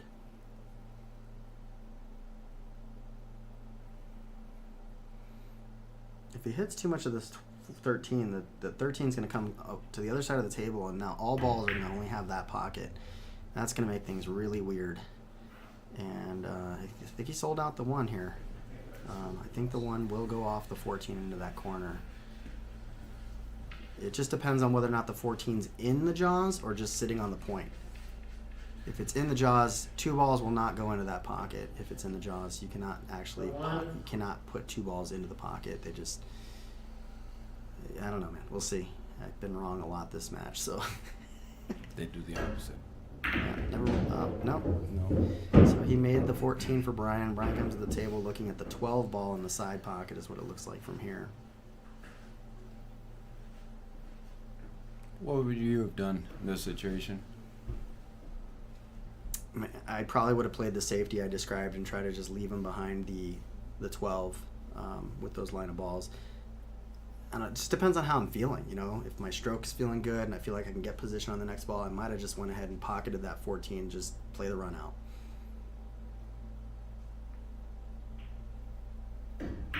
Oh, you mean in Daniel's situation? Yeah. Oh, I don't know. I would need to see it set back up again, honestly. I think I probably would have tried to play for the one off the 14 if I felt like it was going to go. It just, like I said, if it was in the jaws, then it's not going to go. So you just have to know that and play accordingly. I think the 8 will pass the 1 if he can get shape on the 11 from here. Because obviously he needs to get on the lower side here of the 11 so it can go in the upper left-hand corner. But he left himself pretty straight on the 12, so getting position on that 11 might be difficult. Is he ducking here? Oh, no, I think he might be looking at what he has to do after the 12.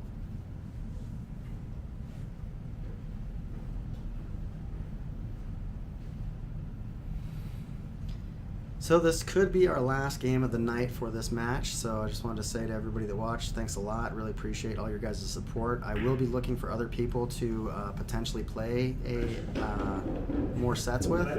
So you know, if you're in the area and you're one of our regulars, please start thinking about people you'd like to match up with, and we can do more of these live streams and get you out here on in front of the camera and get you some exposure to a competitive and nerve-wracking environment. This sitting for a few hours, man, really. Well, you're on your feet all the time. I sit for a living, so for me it's just par for the course. This is difficult. Yeah. Oh, I don't know what that was. Almost killed the stream, guys. Brian's a little bit tentative here. I don't know if he expected to make that 12. I think he was kind of playing a two-way, thinking that he would leave his opponent in the pickle, and now he left himself in a pickle.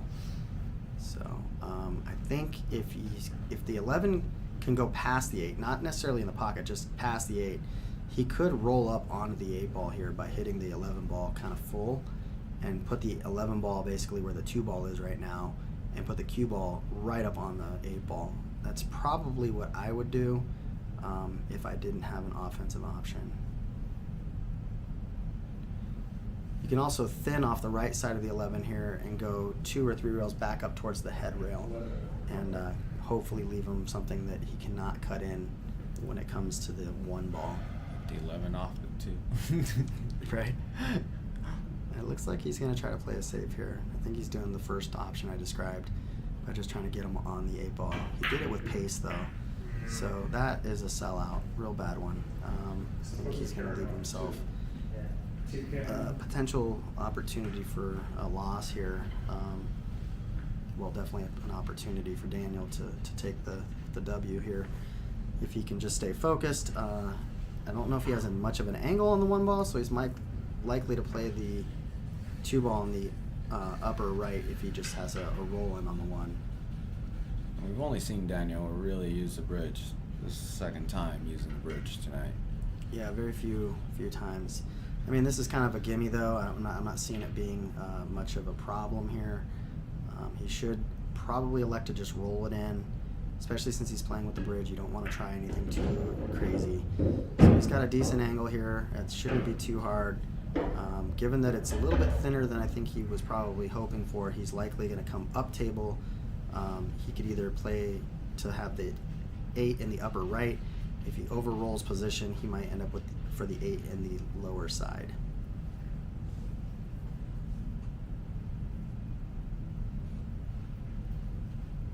Yeah, so he's hitting it kind of thin because of where he rolled to, so I think he's going to end up with the 8 in the side pocket as an option. He overcuts it and Brian's got a shot. So Brian's got a good opportunity here. So let's see if he can put himself on the hill.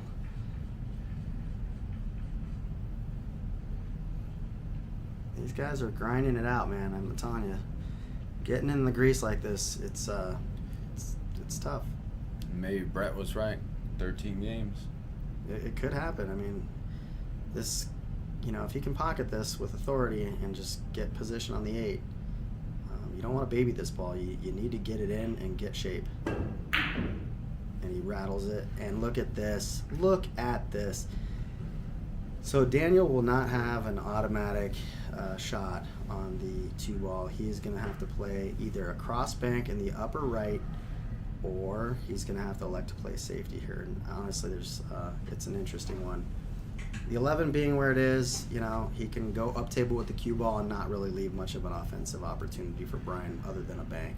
So he just has to decide kind of how he's going to handle this. The last thing you want to do is try to do something where you leave the cue ball down table for an easy shot on the 11 if you don't make whatever you're trying to do.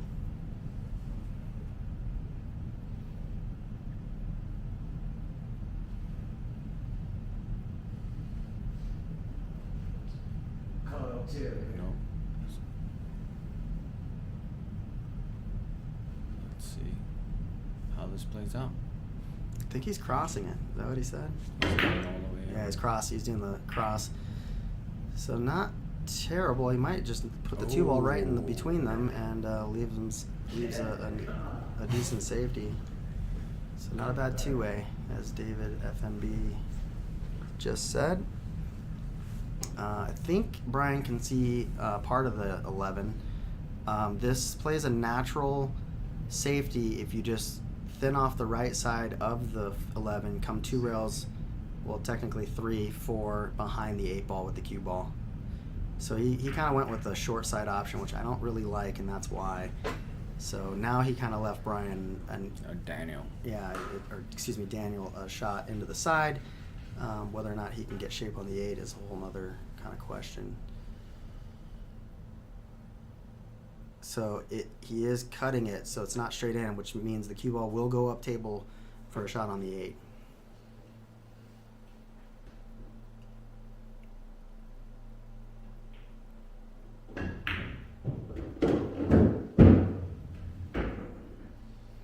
That's going to be a hard shot. He's a little long, yeah. I mean, it's a long shot. He wanted to be up towards the other side rail, so he wouldn't have to use the bridge here. So a little bit of nerves.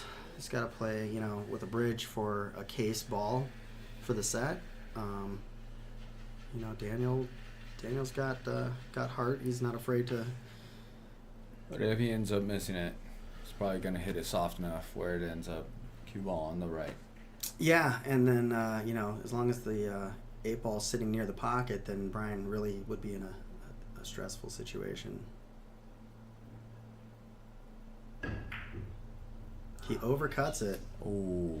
And now Brian has an opportunity. With And possible ball in hand. Oh my God, I can't believe this. Of all the ways for this to go. Folks, I'd be shocked if this doesn't go hill. I shouldn't say shocked. We've had some crazy upsets all night long. Brian's dealing with immense amount of pressure, has not really been, in the zone consistently, although he did crawl back from a 5-0 deficit. He is elected to back cut this ball. I struggle with this one. I think, if he was to play kind of more up table with the cue ball, he'd be better off. And that's why. Oh, God. With ball in hand, he's not going to leave Daniel an easy shot. So I don't know if he's going to kick it in or if he's going to try to cut this. I mean, Brian should have played with the cue ball kind of between the spot. And it looks like Daniel's going to do a kickback. Yeah, he's going to try to kick that 8 ball in. This is for the money, folks. So let's see how this goes.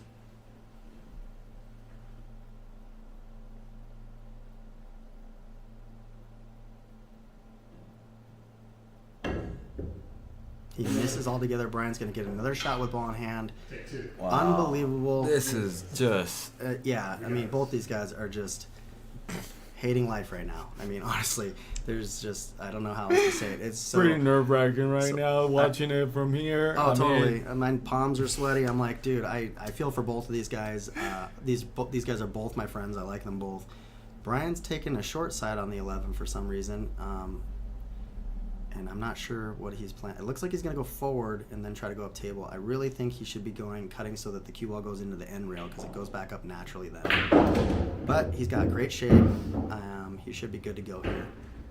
So, you want to be further down table for this, honestly, with the amount of pressure that he's under and kind of making it easier for yourself to pocket that 8. So he just needs to really bear down here and I think if we go hill, we might want to take a little 5-minute break because I swear I'm not going to survive this. And there it is, guys. We're going hill. Jesus. I couldn't have asked for a better outcome. Honestly, stay tuned. This is incredible. Taking a break. Oh, my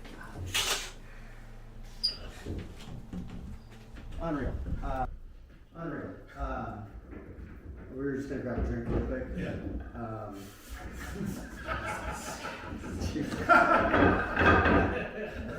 The mics are still on. Oh, good.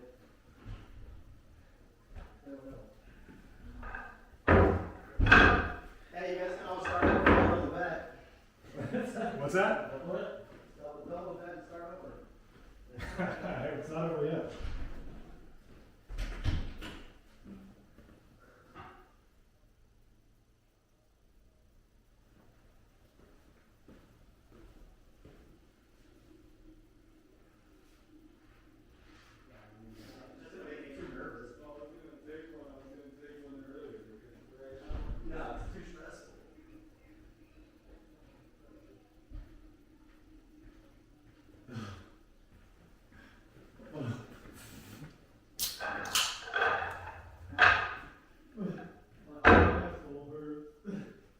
What's that?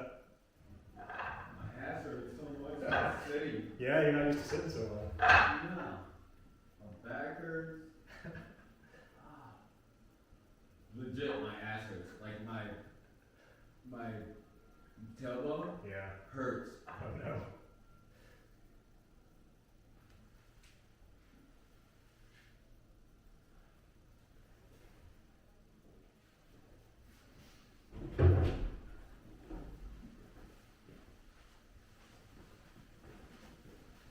Wait for Clay.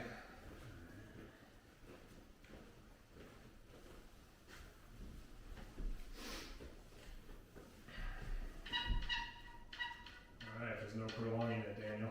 No, there it is. It is. Well, I think we made the best of this and most of this so far. Oh. I'm not used to sitting this much. We need a stand-up desk in here, dude. Dude, my tailbone hurts. Yeah, I can see that. You sit with a pillow at least? Dude. No. Need more padding back there, Sergio. I guess I'm usually clay size. Hey, Bowser. It's intense. You want to go back inside? Come on. Go back inside.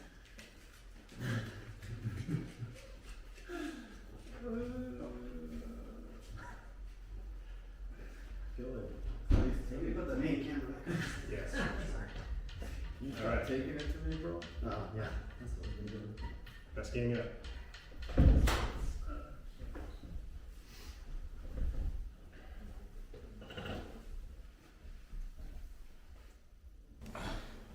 All right, looks like we're getting started. All right, guys, we couldn't have asked for really more here. We've got a hill match, and it's crazy. I forgot my drink again, and I didn't. yeah, no, you're good to go. Let's see how this last one goes. We've elected to just play it out. I know that some people like to do what's called back it and jack it, which means that you double the bet and start over. But I think these guys want to get this night over with, and I don't blame them. It's been a lot of nerves. Plus, they got me to play later. That's right. Sergio brought his cues, so let's see if there's going to be some more action after this. But probably more just for funsies, but we'll see what happens. Off stream, please. Yeah, I'm scared. Whatever. Who says you're scared? I don't know. I'm saying it. Everybody? So no one can say it now, you Right. know? My Yeah. butt hurts from sitting too much. I don't ever sit this much. Yeah, Sergio's on his feet, 12 hours a day. So this is not typical for him. So did Brian break dry? Is that what happened? Correct. Yeah. So Daniel will be playing stripes. I don't see any major problems here. Everything's out in the open. Maybe getting on that 12 ball. Daniel took that beanie off. He did take the beanie off, so maybe he's feeling like he's going to play better without it, or maybe his head was hot and he just wants to cool off here. So let's see. Got the 11 ball or the 10 ball next.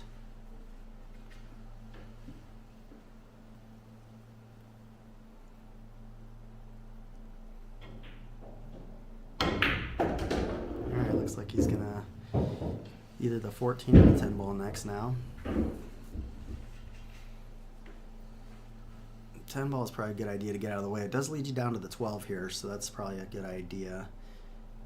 Because it's probably the only ball that is not as easy to get on as the rest. Now, he did play this kind of funky. I don't know if the 9 passes the 5, but the 14 goes on the side, so he should be okay.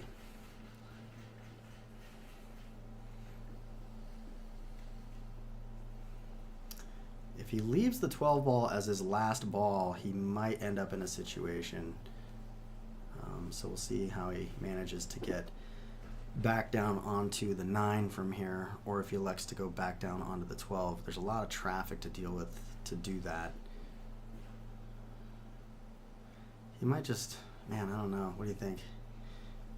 I think he's gonna just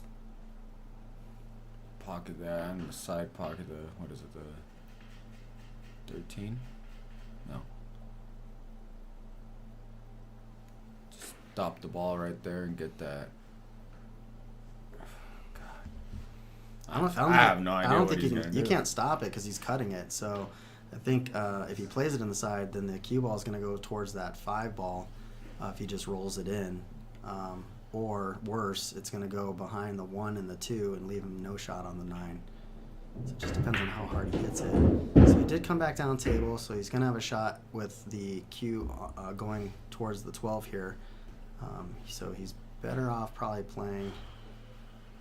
I don't know. He might be able to play the 9 on the side and then get across for the 12, but I think that getting on the 12, playing the 12 now is probably more of the shot. I think he's hearing you right now. Yeah, you think so? He still has the earbuds in. Yeah, he bumped into the wall again. He's like, who put that wall there? Good thing he's not a distant. He would have taken down that wall already. Distant. This match probably would have ended a while ago. So he misses the 9, and Brian's going to come back to the table with his first real opportunity, except for the break that he left. And now he got himself in a pickle right there. Yeah, that 9 is a big problem for him now. I mean, it's also a problem for Brian, but Brian's got plenty more opportunities now to solve that problem. Or force... Daniel to solve the problem for him.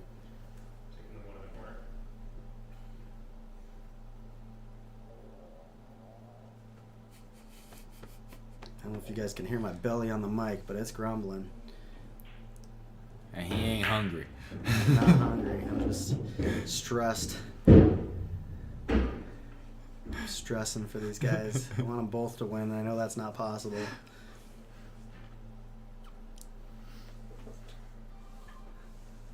Get the Shorty McForty stick.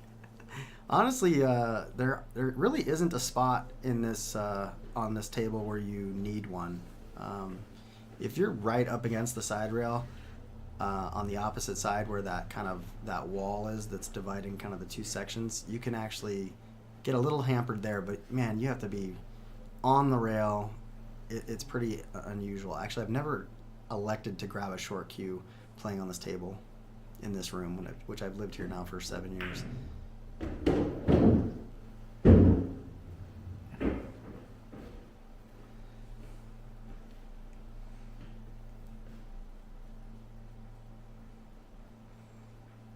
Wonder what's going through his head.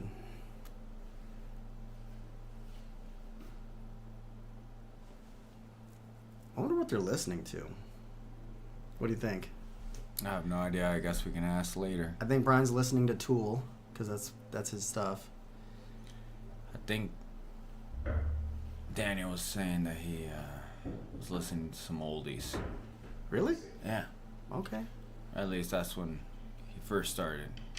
Oldie's an interesting choice. So Brian's gonna go ahead and solve this problem now. I'm not sure if I agree with this one. Well, he didn't. He solved his own problem and didn't leave Daniel much. Daniel's likely to thin off the left side of the 9. He could try to kick it. I don't think so, dude. That's you're shooting with your wallet. That's not smart. I think that he just thins off the left side of the 9 ball here and leaves the 9 ball, leaves the cue ball behind the 9 so that he can't pocket the 5, because then he's kind of leaving only hard long shots from there. I think kicking the 9 here is jumping out the window, because it does not get you down to the 12 ball. Yes. So he's cutting it the other way. Interesting. So he's going to go on the other side of the 5. And Brian's coming to the table with a long shot now. On the 4. Or the 2, yeah. And I think But playing... he has to go a little bit over. I think playing the 2 puts you on the right side of the table, like on the upper end of the table, which means that the 13 he doesn't sell out the 13 if he misses. So I think playing the 2 ball is a safer bet here, because you will not leave a shot on both. Oh, Hondo says that he's listening to Atomic Dog, which I don't doubt. Good jam.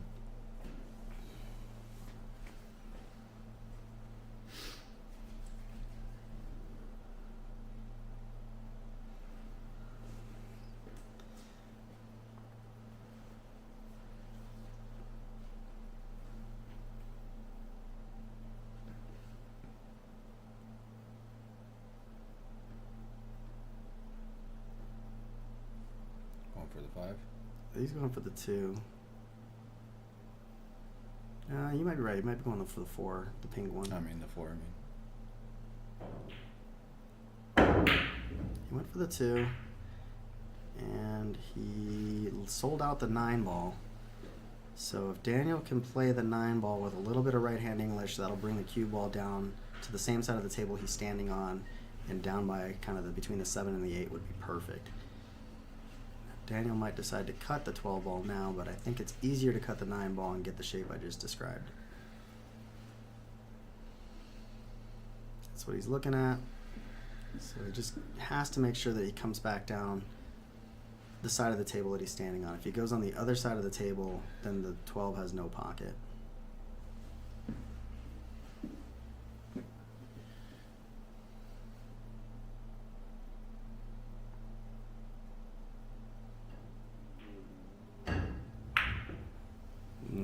Misses that, and I think he was trying to do. Well, he got the shape that I was, describing, but I think he sacrificed the shot for the shape, so to speak.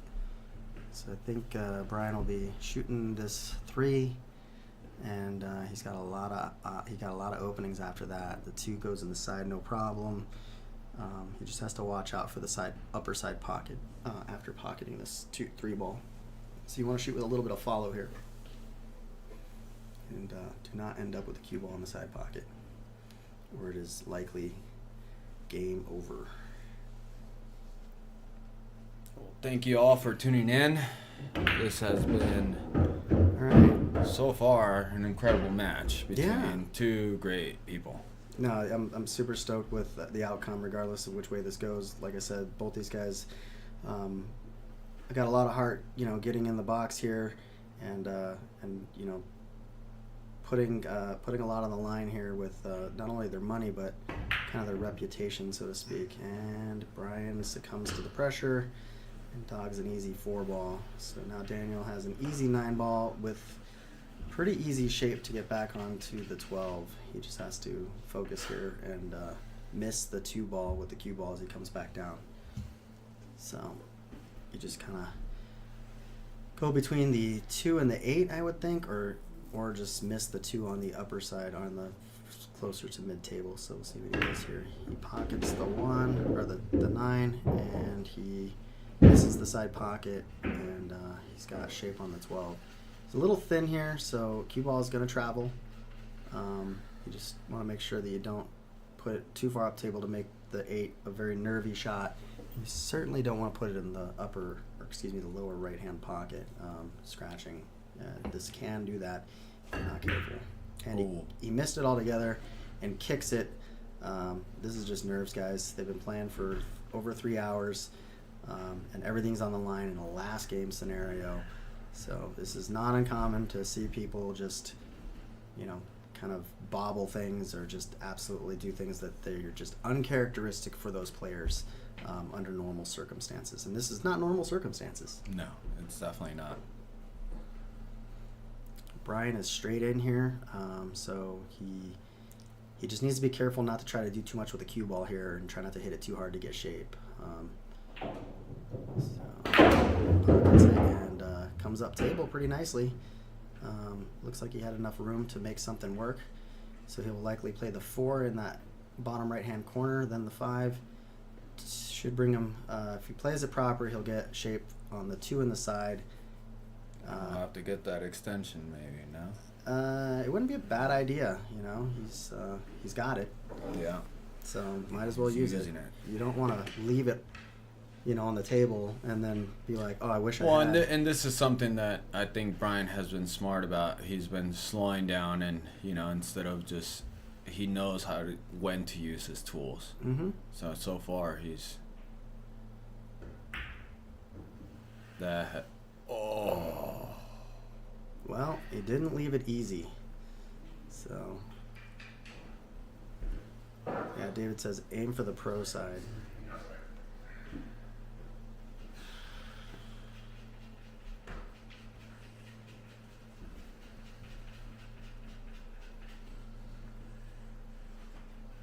All right, good night, Kevin. Thanks for joining us.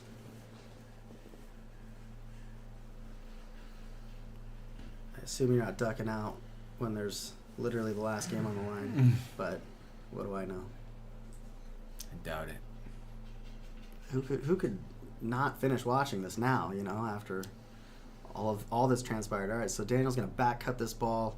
Looks like about 70 degrees to get into that pocket.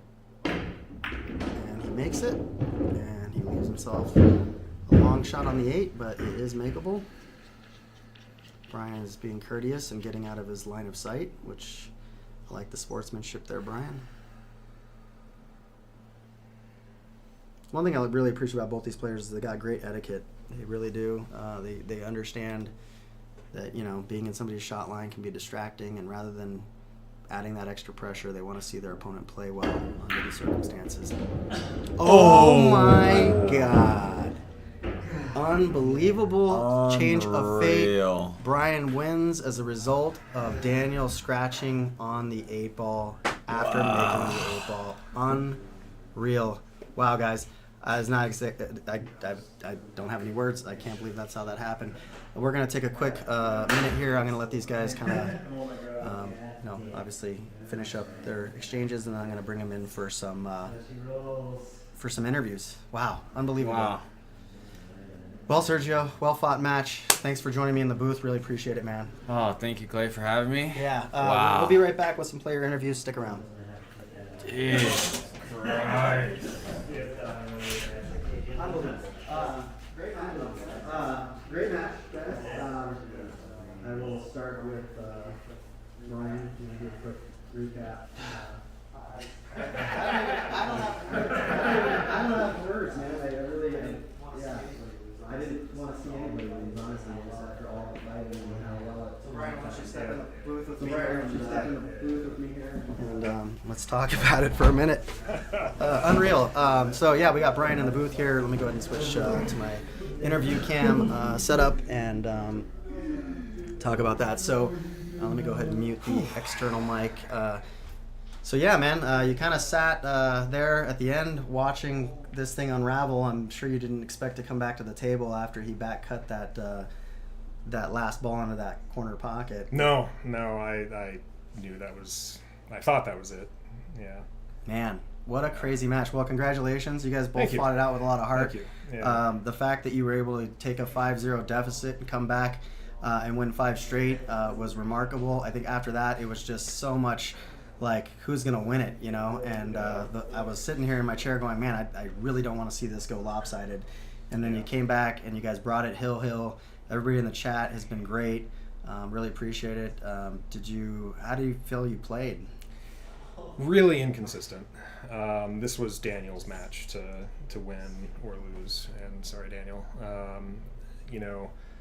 I'm just really glad I could keep up with him. He is such an incredible player, and I'm just very aware that, like, because we're running the tournament mostly and not playing in it so much, I can see kind of my skill kind of doing this as his is doing this, and I think we caught each other right in the middle. But I think in another couple months that guy's going to be unstoppable. I'm glad I could come back from the 5-0 deficit. But wow, I'm glad I just was able to turn my brain back on. Playing on live YouTube is something else. It's a lot of pressure. A lot of pressure. Yeah, definitely enter that fight or flight response where your brain just shuts down. Yeah. I pulled it together. Yeah, and I'm happy with my performance. And sorry that it ended the way it did. I don't feel like I won that. It more just was like I didn't lose it. Yeah, and it's weird. I don't think anybody ever wants to win that way. But it's kind of the way the match had kind of gone, so like back and forth and just weird turnovers and stuff. I'm not surprised. Yeah. I mean, you'll see when you watch this thing. Me and Sergio both just kind of what? Like, how was that the case? So I'm sure Brian, I'm sure Daniel is kicking himself, but that's kind of how it goes. I see a potential rematch in the future just based on how things went, because I can't see it just sitting the way it is. No, there's unfinished business here for sure, and I'm gonna have to get back on the table more often and keep up with all these guys, because everybody in the tournament is just doing such a great job and bringing so much heat to Daniel and giving him so much practice. I'm falling behind, so I got to get back in there. I'm looking forward to it. Appreciate you joining us, man. Do you have anything to say or anybody you want to talk to, shout out or anything like that before we close it out? No, just thanks everybody for watching and listening. Oh wow, look at all these folks. Can't wait to go back through and see the blow by blow and see all your snide comments. Everybody was pretty respectful, actually. There was a lot of jokesters, but we had the whole crew. That's awesome. We got all the usual players at Distant, doing the hot tub watch party, which is sick. I love it. So next time we'll have the hot tub watch party live on the TV in the room. There you go. Yeah. There you go. So it'll be the other way around. We can watch them while they're watching us. Yes, exactly. It'll be meta. All right, Brian. Thanks a lot, man. I'm gonna get Daniel in here and close this thing out. So thanks, everybody. All right, let's get Daniel in here and give him an opportunity to say his piece. And again, thank you everybody for sticking around and listening to these guys give their take on it. They're not talking to an empty room. So we got 30 people in the chat right now listening. Hey, all right. So obviously it didn't go in the end the way you wanted it to. You started off with a 5-0 deficit, which seemed insurmountable, for Brian to come back from. Yeah. How are you feeling after he clawed his way back to bring it even? A little rough. That was it was intense, I felt the pressure kind of change right at that 5-0 deficit, and then, start to make little mistakes here and there, and then just ending any match like that was a little rough. Oh, yeah, dude. I'd rather it just be made in the right way against me, but, that's one of those things I got to pay a little bit more attention to, and, not let up on a stroke like that. That's what kind of happened. I let up. I didn't want to put any weird spin or anything, and didn't really think about that, going in the way it did. Honestly, I didn't think it could follow from there. I didn't either. That's You why had I was an angle. Like, don't worry about it. It'll hit the rail. Come back Yeah, off. you had an angle. It seemed crazy that it would follow. So you just kind of hit it in that perfect don't hit it that way cheat spot. it the wrong way. Yeah, exactly. No, I mean, it was a great match. It was fun. I'm glad people enjoyed it and watched. And Yeah, we had it's awesome to have both you guys such great kind of ambassadors and representatives of the game in our area. Two of the kind of leading kind of players in the tournament that we have regularly. So obviously the Fargo rates being what they were, it seemed very even, and then the score being what it ended up obviously proved that. It was interesting. You went 5-0 up, and Sergio and I were talking about how comfortable you looked up to that point, and then after Brian kind of got that first game, it seemed like you kind of were starting to take less time on some of those shots. And Sergio was pointing out that he needs to get back to just analyzing what he needs to do and then execute that, and I think that that's fair. And then it kind of got, after it got 5-5, it just kind of went kind of back and forth. There was a lot of missed opportunities and turnovers from both sides, and it seemed like initially you were the one that was capitalizing on those up until kind of it got late in the match. Yeah, I think Brian brought a lot of good safeties out that kind of got me in certain spots and started making me realize oh hey, don't leave a shot that's easy to leave a safety against yourself. If you're gonna miss a shot anyways, leave a little distance, make it harder to get safetied on. And he definitely capitalized on a few of those, and I think that was a big changer right there towards the end, was giving ball in hand too many times. So live and learn, and it was a good match. I'm glad it went the way it did, at least 6-6. Yeah, going hill was kind of something I'd hoped for anyway, so it was good to see it. Obviously, watching you the way it ended, I'm sure nobody wanted to see that. I mean, even Brian said he didn't want to win that way.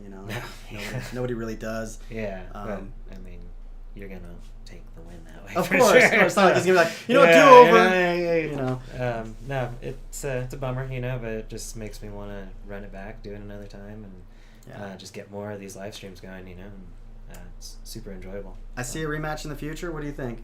I think so. Yeah, just given the way the you score. don't really need to ask me that. Yeah, no, and Brian's already down, so Yeah. obviously that's not going to happen this evening. It's already 11 o'clock, so 20 minutes? Is that what you said? Yeah. How far is the bike? Is that 20 minutes away? So anyways, thanks for coming. Appreciate you putting your heart into this, and thanks for giving us something to watch and something to do on a Saturday night. Thanks a lot. There we go. No, I appreciate it. Thank you. Yeah, man. All right. Thanks for watching, guys. Yeah. So that's it for tonight, guys. It looks like we're likely just going to hang out and just play some funsies if anybody's going to stick around. Likely Sergio, since he lives in Bishop. So I think we're going to close out the live stream and call it a night. Thanks for watching. Really appreciate it. Thanks, Sergio, for being in the booth with me and making it interesting. I wouldn't have been able to kind of hold it up the whole thing the entire time. So having I didn't say much, but yeah. No, you did. You really gave me some stuff to bounce off with.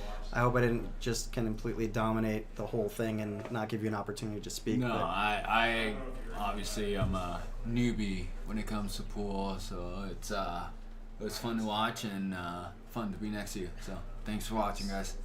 All right, guys. Have a good night, and remember, we've got that weekly tournament, Eastern Sierra Pool at Distant Brewing on Wednesday nights. Practice and sign-ups at 5, and play starts at 6. That's a single race, a race to 1, double elimination, 8-ball, $20 entry. All the money goes back to the players.